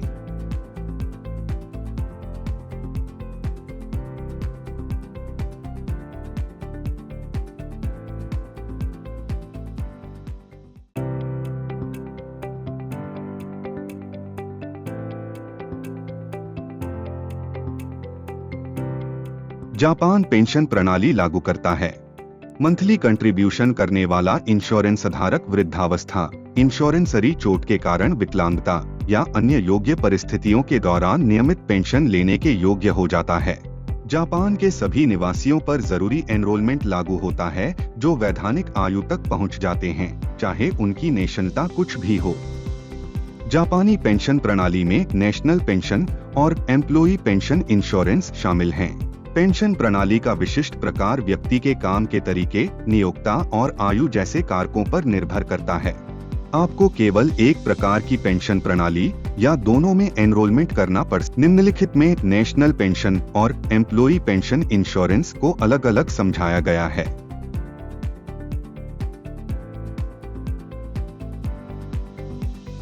जापान में 20 से 59 साल की आयु के सभी निवासियों को नेशनल पेंशन सिस्टम में एनरोलमेंट करना जरूरी है। भले ही इसे नेशनल पेंशन कहा जाता है, लेकिन 3 महीने से ज्यादा समय तक रहने जैसी कुछ शर्तों को पूरा करने वाले विदेशी नागरिकों को भी इंश्योरेंस कराना जरूरी है। नेशनल पेंशन के अंतर्गत बीमित व्यक्तियों को निम्नलिखित 3 कैटेगरी में अलग अलग किया गया है। नेशनल पेंशन एनरोलमेंट और प्रीमियम भुगतान के तरीके इंश्योरेंस धारक के प्रकार के आधार पर अलग अलग होते हैं, कृपया इसलिए उनके बीच में अंतर करने में सावधानी बरतें। कैटेगरी 1 बीमित व्यक्ति, इसमें स्वरोजगार श्रमिक, ऐसे व्यक्ति जिन पर अपर्याप्त कार्य घंटों जैसे कारणों से कैटेगरी 2 लागू नहीं होती है, तथा बेरोजगार व्यक्ति आदि शामिल हैं। कैटेगरी 1 के बीमित व्यक्तियों को केवल नेशनल पेंशन में एनरोलमेंट कराना होगा। आपके निवास स्थान के शहर, वार्ड, कस्बे, गांव की सरकार में एनरोलमेंट प्रोसेस कराया जाता है। बीमित व्यक्तियों को वित्तीय संस्थानों, डाकघरों, सुविधा स्टोरों या अन्य निर्दिष्ट चैनलों के माध्यम से जापान पेंशन सेवा द्वारा जारी भुगतान पर्ची नेशनल पेंशन प्रीमियम भुगतान सूचना लेकर निजी तौर पर प्रीमियम का भुगतान करना होगा। प्रीमियम भुगतान एक कानूनी दायित्व है। भुगतान समय पर नहीं करने से संपत्ति जब्त होने जैसे परिणाम हो सकते हैं, इसलिए समय पर पूरा भुगतान करना जरूरी है। निम्न आय वाले व्यक्तियों और अन्य लोगों के लिए प्रीमियम छूट उपलब्ध है, जिन्हें जरूरी प्रोसेस पूरा करने पर भुगतान से संबंधित कठिनाइयों का सामना करना पड़ रहा है। कृपया आवश्यकतानुसार पूछताछ के लिए अपने निवास स्थान के शहर, वार्ड, कस्बे, गांव की सरकार या JPS ब्रांच ऑफिस में जाएं। कैटेगरी 2 बीमित व्यक्ति, ऐसे व्यक्ति जिनके रोजगार संबंध ऐसे हैं कि वे हर सप्ताह 20+ घंटे काम करने जैसी शर्तों को पूरा करते हैं। कैटेगरी 2 के बीमित व्यक्तियों को एक साथ नेशनल पेंशन और एम्प्लॉई पेंशन इंश्योरेंस दोनों में एनरोलमेंट कराना होगा। एनरोलमेंट प्रोसेस नियोक्ता द्वारा समान रूप से संचालित की जाती है। कैटेगरी 2 के बीमित व्यक्तियों को अतिरिक्त नेशनल पेंशन कंट्रीब्यूशन के बिना केवल एम्प्लॉई पेंशन इंश्योरेंस प्रीमियम का भुगतान अलग से करना होगा। कैटेगरी 3 बीमित व्यक्ति, जापान में रहने वाले कैटेगरी 2 इंश्योरेंस कृत व्यक्तियों के आश्रित पति पत्नी। कैटेगरी 3 के बीमित व्यक्तियों को केवल नेशनल पेंशन में एनरोलमेंट कराना होगा। एनरोलमेंट प्रोसेस पति पत्नी के नियोक्ता के माध्यम से समान रूप से संचालित की जाती है। कैटेगरी 3 के बीमित व्यक्तियों को नेशनल पेंशन प्रीमियम का भुगतान करने की जरूरत नहीं है। एनरोलमेंट करते समय आपको एक यूनिक बेसिक पेंशन नंबर दिया जाएगा। एनरोलमेंट के बाद बीमित व्यक्ति को बेसिक पेंशन नंबर नोटिस जारी किया जाएगा। इस डॉक्यूमेंट में आपका बेसिक पेंशन नंबर शामिल है। पेंशन का लाभ उठाते समय बेसिक पेंशन नंबर नोटिस की जरूरत होती है। यदि यह खो जाए तो इसे आपके निवास स्थान के शहर, वार्ड, कस्बे, गांव की सरकार या JPS ब्रांच ऑफिस द्वारा फिर से बनाया जाएगा। बीमित व्यक्ति नेशनल पेंशन के अंतर्गत निम्नलिखित पेंशन के लाभों के लिए योग्य हैं। वृद्धावस्था बेसिक पेंशन, वह व्यक्ति जिसकी कुल कवरेज अवधि 10 साल या उससे ज्यादा है, कंट्रीब्यूशन भुगतान अवधि और कंट्रीब्यूशन छूट अवधि का योग 65 साल की आयु से वृद्धावस्था बेसिक पेंशन लेने के योग्य है। प्राप्त की जाने वाली विशिष्ट राशि इंश्योरेंस प्रीमियम भुगतान की अवधि है जो कारकों के आधार पर निर्धारित की जाती है। विकलांगता basic pension. National pension insurance में भागीदारी की अवधि के दौरान जो लोग चोट या इंश्योरेंसरी के कारण विकलांग हो जाते हैं वे लाभ उठा सकते हैं। इस लाभ के लिए आयु कोई बाधा नहीं है। विकलांगता ग्रेड जैसे कारकों के आधार पर विशिष्ट लाभ राशि निर्धारित की जाती है। इसके अलावा बीमित व्यक्ति की मृत्यु के बाद नेशनल पेंशन के तहत कुछ शर्तों को पूरा करने वाले परिवार के सदस्य इसका लाभ उठा सकते हैं। कृपया नेशनल पेंशन के संबंध में विशिष्ट विवरण के लिए अपने निवास स्थान के शहर, वार्ड, कस्बे, गांव की सरकार या JPS ब्रांच ऑफिस से परामर्श करें और पुष्टि करें।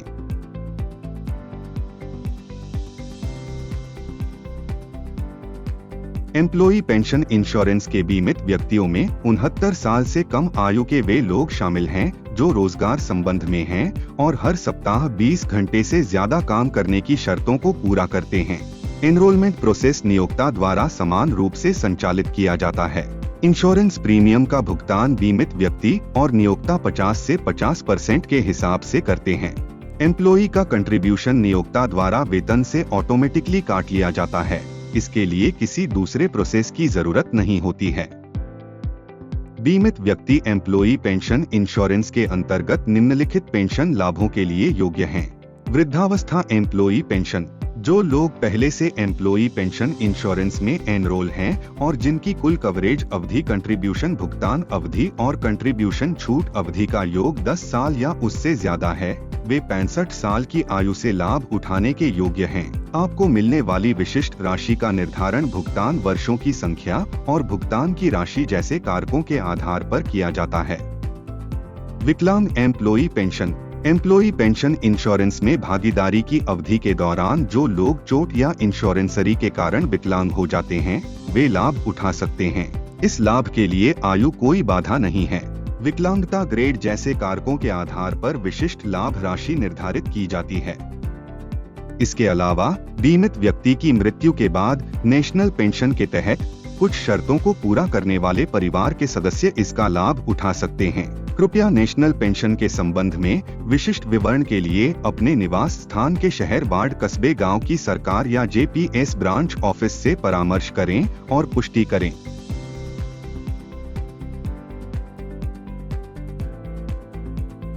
जिन विदेशी नागरिकों ने जापान में पेंशन प्रीमियम का भुगतान किया है और अपनी गतिविधियां को समाप्त करने के बाद देश छोड़ रहे हैं, वे जापान की उचित प्रणालियों और नीतियों के अनुसार लंपसम विथड्रॉवल पेमेंट के लिए आवेदन कर सकते हैं। इस भुगतान के लिए योग्यता की आवश्यकताएं इस प्रकार हैं: 1 कुल कवरेज अवधि, कंट्रीब्यूशन भुगतान अवधि और कंट्रीब्यूशन छूट अवधि का योग 10 साल से कम है। 2 वास्तविक पेंशन प्रीमियम भुगतान अवधि 6 महीने या उससे ज्यादा है। 3 प्रस्थान के 2 साल के भीतर और जापान में कोई निश्चित पता नहीं है। लंपसम विथड्रॉवल पेमेंट के लिए आवेदन करने के लिए आवेदन पत्र जापान पेंशन सेवा को आपको मेल करना होगा। लंपसम विथड्रॉवल पेमेंट मिलने पर जापान में आपके रहने के दौरान नेशनल पेंशन और एम्प्लॉई पेंशन इंश्योरेंस में एनरोलमेंट के सभी रिकॉर्ड मिटा दिए जाएंगे। लंपसम विथड्रॉवल पेमेंट मिलने पर आप जापानी पेंशन लेने की योग्यता खो देंगे, इसलिए कृपया ध्यान से विचार करें। कृपया लंपसम विथड्रॉवल पेमेंट के बारे में विस्तृत जानकारी के लिए जापान पेंशन सेवा से परामर्श करें और पुष्टि करें। जापान में पेंशन प्रणाली एक सामाजिक सुरक्षा तंत्र है जो भविष्य की अनिश्चितताओं को कम करने के लिए समाज में पारस्परिक सहायता को बढ़ावा देता है। सुनिश्चित करें कि आप पर लागू पेंशन का प्रकार सत्यापित हो जाए और जरूरी प्रोसीजर जल्दी पूरा कर लें।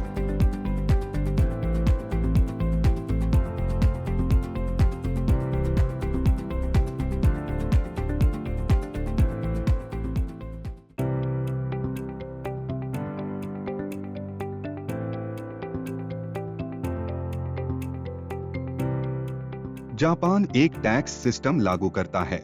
जापान में कमाई करने, रहने या वस्तुओं का उपभोग करने वाले विदेशियों को आम तौर पर टैक्स का भुगतान करना पड़ता है। जापानी टैक्स में कई तरह के टैक्स शामिल हैं। ये हम इनकम टैक्स, रेजिडेंस टैक्स और कंजम्पशन टैक्स को अलग अलग समझाएंगे।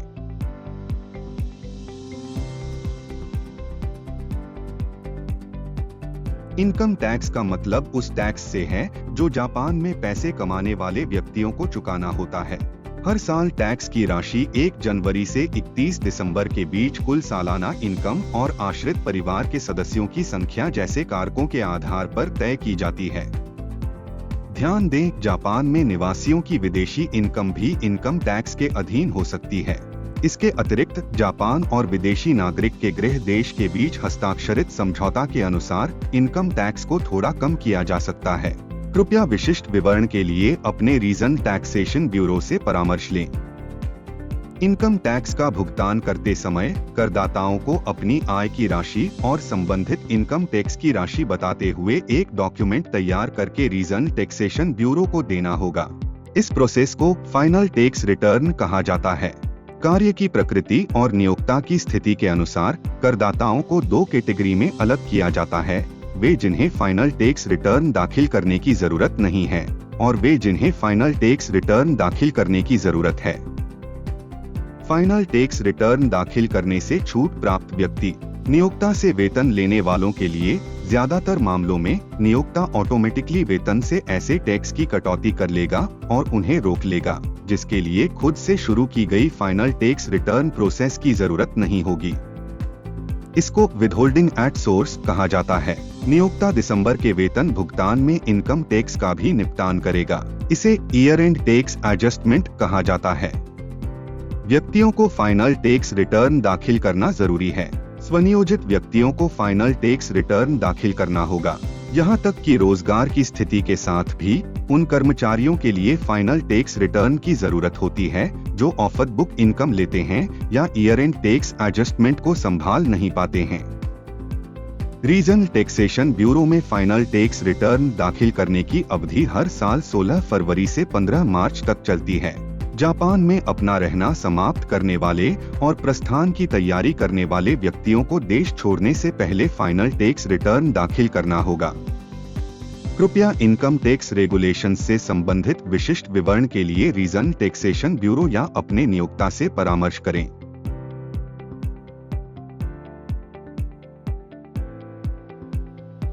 रेजिडेंस टैक्स से मतलब उन व्यक्तियों पर लगाया जाने वाला टैक्स है जिनका जापान में रजिस्टर किया गया एड्रेस चालू वर्ष की 1 जनवरी तक बना रहता है। हर साल टैक्स की राशि 1 जनवरी से 31 दिसंबर के बीच कुल सालाना इनकम और आश्रित परिवार के सदस्यों की संख्या जैसे कारकों के आधार पर तय की जाती है। रेजिडेंस टैक्स का भुगतान करते समय करदाताओं को अपनी इनकम राशि और संबंधित रेजिडेंस टैक्स राशि को निर्दिष्ट करने वाले डॉक्यूमेंट तैयार करने होंगे। फिर इसे 1 जनवरी तक अपने निवास स्थान के शहर, वार्ड, कस्बे, गांव की सरकार को जमा करना होगा। इस प्रोसेस को रेजिडेंस टैक्स डिक्लेरेशन कहा जाता है। जिन लोगों ने ईयर एंड टैक्स एडजस्टमेंट या फाइनल टैक्स रिटर्न पूरा कर लिया है, उन्हें आमतौर पर रेजिडेंस टैक्स डिक्लेरेशन से छूट दी जाती है। रेजिडेंस टैक्स भुगतान विधियों को 2 तरीकों में अलग किया गया है, स्पेशल कलेक्शन और जनरल कलेक्शन। लागू की जाने वाली विशिष्ट विधि रोजगार के प्रकार और नियोक्ता की परिस्थितियों पर निर्भर करती है। स्पेशल कलेक्शन, जो लोग नियोक्ता से वेतन लेते हैं, ज्यादातर मामलों में नियोक्ता ऑटोमेटिकली वेतन से ऐसे टैक्स की कटौती कर लेता है और उन्हें रोक लेता है। इस टैक्स पेमेंट मेथड को स्पेशल कलेक्शन कहा जाता है। जनरल कलेक्शन, स्वरोजगार व्यक्ति या छोटे व्यवसाय के कर्मचारी जो स्पेशल कलेक्शन के लिए योग्य नहीं हैं, उन्हें अपने निवास स्थान पर शहर, वार्ड, कस्बा, गांव, सरकार में निजी रूप से रेजिडेंस टैक्स का भुगतान करना होगा। इस टैक्स पेमेंट मेथड को जनरल कलेक्शन कहा जाता है। कृपया रेजिडेंस टैक्स के संबंध में निम्नलिखित बातों पर ध्यान दें।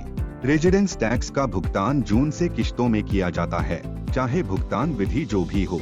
चूंकि यह टैक्स निर्धारण साल की 1 जनवरी तक जापान में रेजिडेंस पर आधारित है, इसलिए यदि आप 2 जनवरी के बाद देश छोड़ते हैं और आपके पास जापानी रेजिडेंस नहीं है, तो भी आपको पूरे साल के लिए रेजिडेंस टैक्स का भुगतान करना होगा।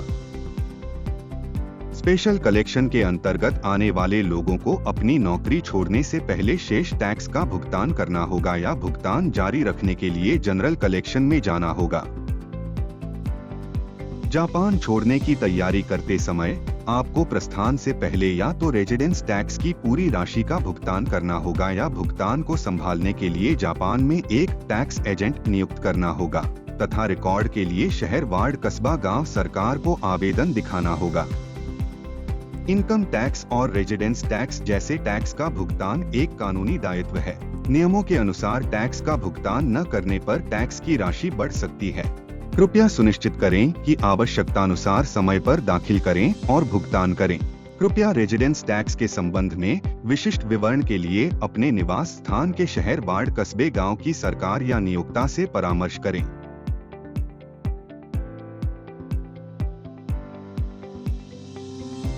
कंजम्पशन टैक्स से मतलब है वस्तुओं की खरीद या सेवाएं प्राप्त करते समय लगाए जाने वाले टैक्स। कंजम्पशन टैक्स की राशि का भुगतान वस्तुओं या सेवाओं की कीमत के साथ किया जाता है। कंजम्पशन टैक्स भुगतान के लिए किसी विशेष प्रोसेस की जरूरत नहीं होती।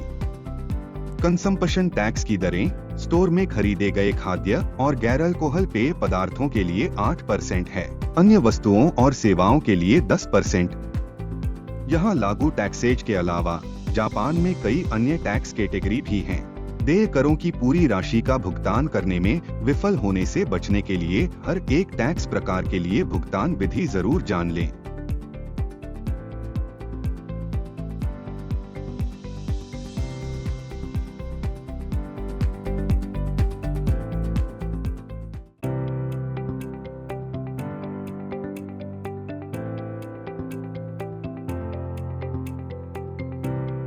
जापानी सरकार ने श्रमिकों के अधिकारों की रक्षा के लिए विभिन्न कानून और नियम बनाए हैं। जापान में मन की शांति के साथ काम करने के लिए रोजगार संबंधी प्रणालियों और नियमों को समझना जरूरी है।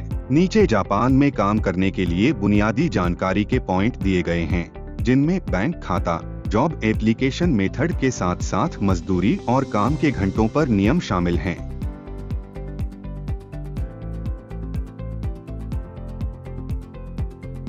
जापान में लगभग सभी कंपनियां कर्मचारियों के बैंक खाते में डायरेक्ट डिपॉजिट के माध्यम से वेतन देती हैं। बैंक खाते का इस्तेमाल वेतन लेने और अन्य वित्तीय लेनदेन के अलावा अंतर्राष्ट्रीय मनी ट्रांसफर के लिए भी किया जा सकता है। बैंक खाता खोलने के लिए आपको बैंक जाना होगा और खाता खोलने का आवेदन पूरा करना होगा। खाता खोलने के लिए जरूरी डॉक्यूमेंट में passport, residence card, personal seal और वर्कर आईडी, छात्र आईडी आदि शामिल हैं। खाता खोलने के बाद आपके एड्रेस या वर्क प्लेस, निवास की स्थिति, रहने की अवधि में किसी भी बदलाव की सूचना तुरंत बैंक को दी जानी चाहिए। यदि जापान से प्रस्थान या अन्य कारणों से बैंक खाते का इस्तेमाल नहीं करेंगे, तो कृपया आप बैंक में खाता बंद करने का प्रोसेस पूरा करें। अपने निजी बैंक खाते, कैश कार्ड या पासबुक को किसी और से बदलना, बेचना या किसी अन्य तरीके से देना सख्त मना है, अन्यथा इसे अवैध आपराधिक व्यवहार माना जा सकता है। दूसरों के खाता लेना या खरीदना भी अवैध गतिविधि है।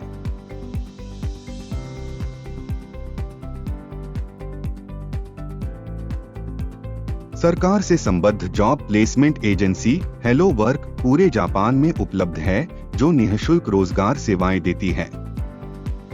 जॉब लिस्टिंग के अलावा हेलो वर्क निःशुल्क जॉब प्लेसमेंट सहायता और जॉब एप्लीकेशन सपोर्ट सर्विस भी देती है। कुछ हेलो वर्क ब्रांचेज में दुभाषीय होते हैं या विदेशी भाषा में टेलीफोन परामर्श सेवाएं उपलब्ध होती हैं। कृपया अधिक जानकारी के लिए स्वास्थ्य, श्रम और कल्याण मंत्रालय की वेबसाइट पर विदेशी श्रमिकों के लिए रोजगार नीति पेज पर जाएं। कृपया नौकरी के लिए आवेदन करते समय पुष्टि करें कि क्या नौकरी की विषय वस्तु आपके निवास की स्थिति के दायरे में है और क्या आपको निवास की स्थिति से परे गतिविधि में लगे रहने की अनुमति के लिए आवेदन करने की जरूरत है।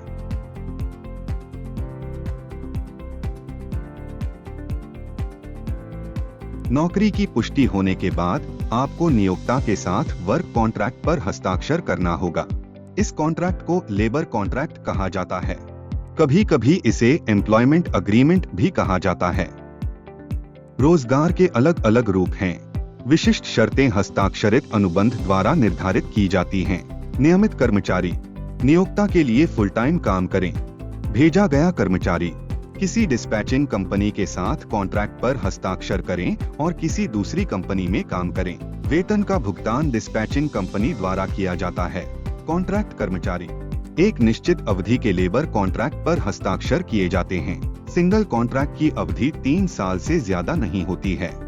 पार्ट टाइम बटा अस्थायी वर्कर नियमित कर्मचारियों की तुलना में कम घंटे काम करें। बिजनेस कंसाइनमेंट कॉन्ट्रैक्ट कंपनी द्वारा नियोजित नहीं है। किसी लेबर कॉन्ट्रैक्ट पर हस्ताक्षर नहीं किए जाते, केवल कंपनी के आदेश के आधार पर काम पूरा किया जाता है। कंपनी द्वारा दिया जाने वाला पारिश्रमिक वेतन के बजाय व्यावसायिक भुगतान है। लेबर प्रोटेक्शन कानून केवल उन श्रमिकों पर लागू होते हैं जो मजदूरी पारिश्रमिक लेते हैं और इसलिए इस स्थिति पर लागू नहीं होते हैं। लेबर कॉन्ट्रैक्ट पर जब हस्ताक्षर किए जाते हैं तो नियोक्ता को कर्मचारी को काम के नियम और विनियम समझाने चाहिए। कृपया पुष्टि करें कि कॉन्ट्रैक्ट डॉक्यूमेंट में निम्नलिखित बातें दी गई हैं या नहीं। कॉन्ट्रैक्ट शुरू करने और समाप्ति की तिथि। क्या कॉन्ट्रैक्ट समाप्ति के बाद रिन्यू किया जा सकता है? वर्क लोकेशन और नौकरी की जिम्मेदारियां, काम के समय और विश्राम दिवस की व्यवस्था, वेतन राशि, भुगतान सारणी और विधि, लेबर कॉन्ट्रैक्ट की समाप्ति की शर्तें। निम्नलिखित कंटेंट का इस्तेमाल काम के नियमों और रेगुलेशन के रूप में नहीं किया जाएगा। कृपया सुनिश्चित करें कि आपके द्वारा हस्ताक्षरित कॉन्ट्रैक्ट डॉक्यूमेंट में निम्नलिखित शामिल हैं या नहीं। कर्मचारी त्रुटियों के लिए निश्चित नुकसान की व्यवस्था, नियोक्ता से अग्रिम राशि जिसे कर्मचारी के मासिक वेतन से काटा जाना चाहिए, परामर्श के बिना वेतन से छात्रावास, यात्रा और अन्य खर्चों की कटौती। एक्चुअल वर्क कॉन्ट्रैक्ट की शर्तों से अलग हो तो हस्ताक्षर करने के बाद भी कॉन्ट्रैक्ट समाप्त किया जा सकता है। यदि आपको काम से संबंधित कठिनाइयों का सामना करना पड़े तो प्रीफेक्चरल लेबर ब्यूरो या विदेशी श्रमिकों के लिए परामर्श सेवा से परामर्श करें।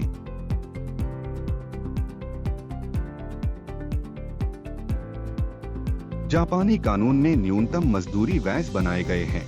कंपनियों को इस न्यूनतम वेतन मानक से कम वेतन का भुगतान नहीं करना चाहिए। यदि मिलने वाला वेतन न्यूनतम मजदूरी मानक से कम है तो श्रमिकों को कमी का दावा करने का अधिकार है। न्यूनतम मजदूरी मानक क्षेत्र और नौकरी के हिसाब अलग अलग होते हैं। न्यूनतम मजदूरी राशि की जांच स्वास्थ्य, श्रम और कल्याण मंत्रालय की वेबसाइट के न्यूनतम मजदूरी वेब पेज पर की जा सकती है। कृपया नियोक्ता को सेवाएं देने से पहले सुनिश्चित करें कि आपका वेतन न्यूनतम मजदूरी मानक के अनुसार है। सिद्धांतों के अनुसार गैर कार्य अवधि के दौरान कोई वेतन नहीं दिया जाएगा। यदि नियोक्ता के कारण काम बंद हो जाता है तो वेतन औसत मजदूरी का कम से कम 60% भुगतान किया जाना चाहिए। इसे वर्क स्टॉपेज अलाउंस कहा जाता है। वेतन भुगतान के स्वरूप पर नियम लागू किए गए हैं। मौद्रिक रूप में वेतन का भुगतान किया जाना चाहिए। वेतन का भुगतान कर्मचारी को खुद ही किया जाना चाहिए। बिना अनुमति के नियोक्ता वेतन नहीं काटेगा। हालांकि कानून के अनुसार स्वास्थ्य बीमा जैसे टैक्सेज और प्रीमियमों में कटौती की जा सकती है। आमतौर पर ये खर्च वेतन से सीधे काट लिए जाते हैं। कम से कम नियमित रूप से महीने में एक बार वेतन का भुगतान किया जाना चाहिए। यदि आपके पास न्यूनतम मजदूरी या वेतन भुगतान विधियों के बारे में कोई सवाल हैं, तो आप अपने निवास स्थान पर प्रीफेक्चरल लेबर ब्यूरो या विदेशी श्रमिकों के लिए परामर्श सेवा से परामर्श कर सकते हैं।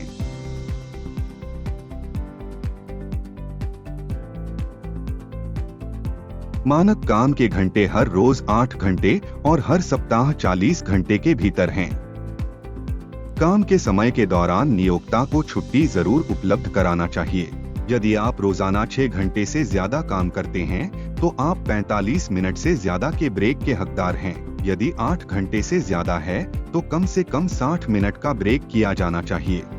विश्राम के दिन नियोक्ता को निर्धारित करने होंगे। विश्राम के दिनों की संख्या हर सप्ताह 1 या 1 से ज्यादा दिन या हर 4 सप्ताह में 4 या 4 से ज्यादा दिन है। कुछ नियोक्ता भुगतान सहित वार्षिक छुट्टी देते हैं तथा कर्मचारी अपने अवकाश के दौरान वेतन ले सकते हैं।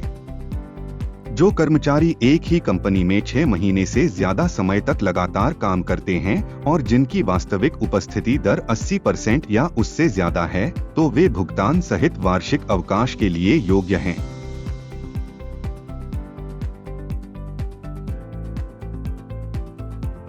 प्रतिदिन 8 घंटे से ज्यादा काम के घंटों को ऑफ द क्लॉक वर्क कहा जाता है। इसे ओवरटाइम वर्क भी कहा जा सकता है। कंपनी द्वारा दिए गए विश्राम दिवस पर काम करना वर्किंग ऑन हॉलिडे कहलाता है। यदि लेबर मैनेजमेंट परामर्श के माध्यम से ऑफ द क्लॉक वर्क और छुट्टी के दिनों में काम के लिए घंटों की ऊपरी सीमा तय नहीं की जाती है, तो ऐसे काम की व्यवस्था नहीं की जाएगी। उन श्रमिकों को नियोक्ता को अतिरिक्त पारिश्रमिक देना होगा जो ज्यादा समय तक काम करते हैं, छुट्टी के दिन काम करते हैं या देर रात तक काम करते हैं, जो सामान्य से ज्यादा काम करते हैं। आमतौर पर ऑफ द क्लॉक वर्क के लिए मजदूरी में 25% से ज्यादा की बढ़ोतरी की जाती है। आमतौर पर छुट्टी के दिनों में काम करने पर मजदूरी में 35% से ज्यादा की बढ़ोतरी की जाती है। आमतौर पर रात के 10 बजे से अगले दिन सुबह 5 बजे के बीच काम करने पर मजदूरी में 25% या उससे ज्यादा की बढ़ोतरी होती है। आमतौर पर रात के 10 बजे से अगले दिन सुबह 5 बजे के बीच काम करने पर 50% या उससे ज्यादा की वेतन बढ़ोतरी मिलती है। ऑफ द क्लॉक वर्क और छुट्टी के दिनों में किए गए काम के मिले हुए मासिक घंटे कुल मिलाकर 100 घंटे से ज्यादा नहीं होने चाहिए। Annual of the clock work 720 घंटों से ज्यादा नहीं होना चाहिए।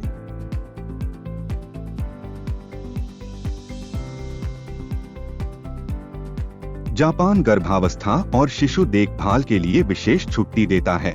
किसी भी परिस्थिति या बहाने से छुट्टी पर गए कर्मचारियों से नियोक्ता को इस्तीफा मांगने की सख्त मनाही है। छुट्टी के लिए आवेदन तय की गई समय सीमा के भीतर दिया जाना चाहिए।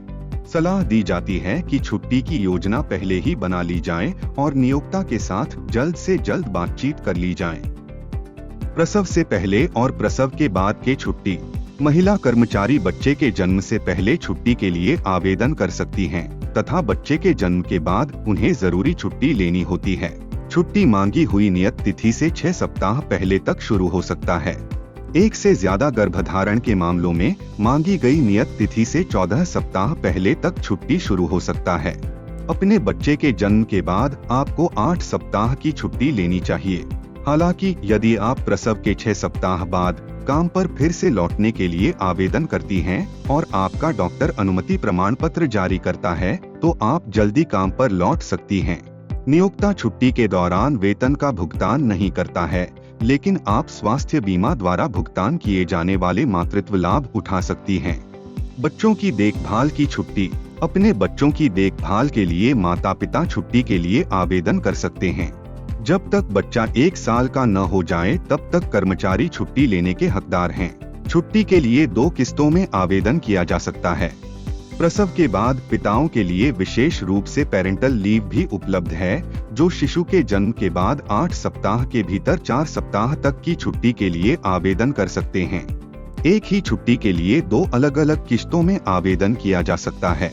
छुट्टी के दौरान नियोक्ता वेतन का भुगतान नहीं करता है, लेकिन जो लोग सप्ताह में 20 घंटे से ज्यादा काम करते हैं और रोजगार बीमा द्वारा कवर किए गए हैं, वे रोजगार बीमा द्वारा भुगतान किए गए चाइल्ड केयर लीव का लाभ उठा सकते हैं। इन काम के नियमों को समझना और उनका पालन करना आपके अधिकारों और हितों की रक्षा के लिए एक महत्वपूर्ण सुरक्षा उपाय है। जब भी कर्मचारी की अपनी परिस्थितियों या आसपास की स्थिति में कोई भी बदलाव हो, तो कृपया तुरंत संबंधित विनियमों की फिर से समीक्षा करें।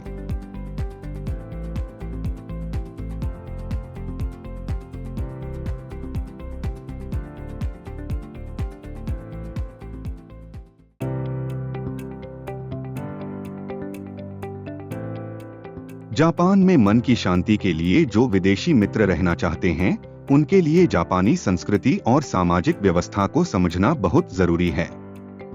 इसमें सहायता के लिए इमिग्रेशन सर्विस एजेंसी ने मल्टीलिंगुअल लाइफस्टाइल गाइडेंस वीडियो तैयार किए हैं।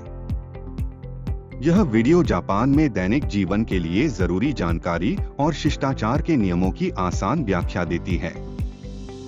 वीडियो को निम्नलिखित 15 सेक्शंस में अलग किया गया है।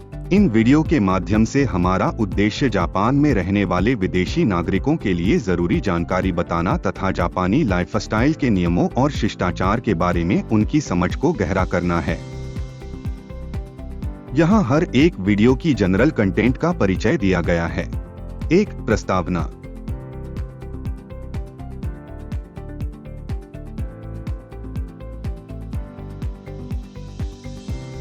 2 ट्रैफिक नियम।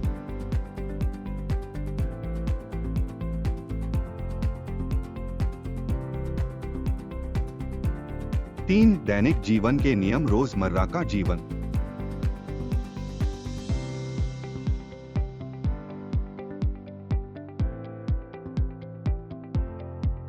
4 दैनिक जीवन के नियम, सार्वजनिक सुविधाएं।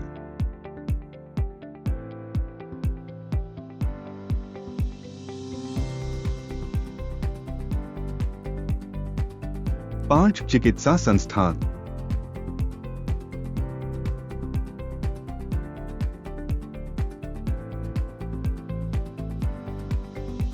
6 आपातकालीन स्थितियां और आपदा तैयारी।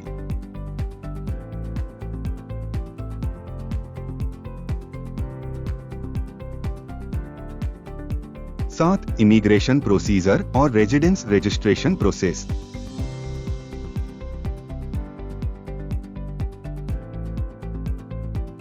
8 स्वास्थ्य बीमा प्रणाली।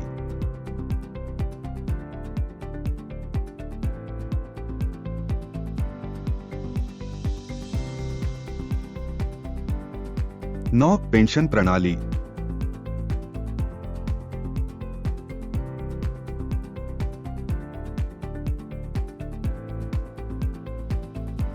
10 ई टैक्सेशन।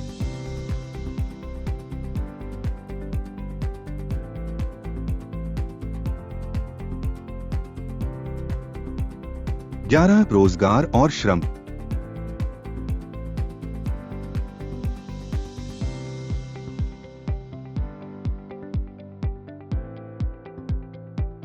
12 परामर्श सेवाओं का परिचय।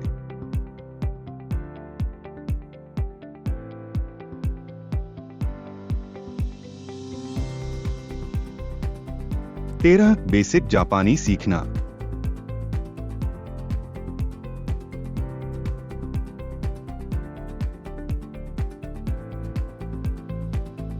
14 निष्कर्ष।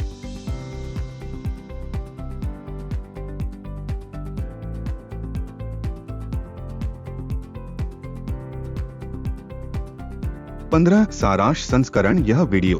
अब आइए हम सब मिलकर जापान में सुरक्षित और संतुष्टिपूर्ण जीवन सुनिश्चित करना सीखें।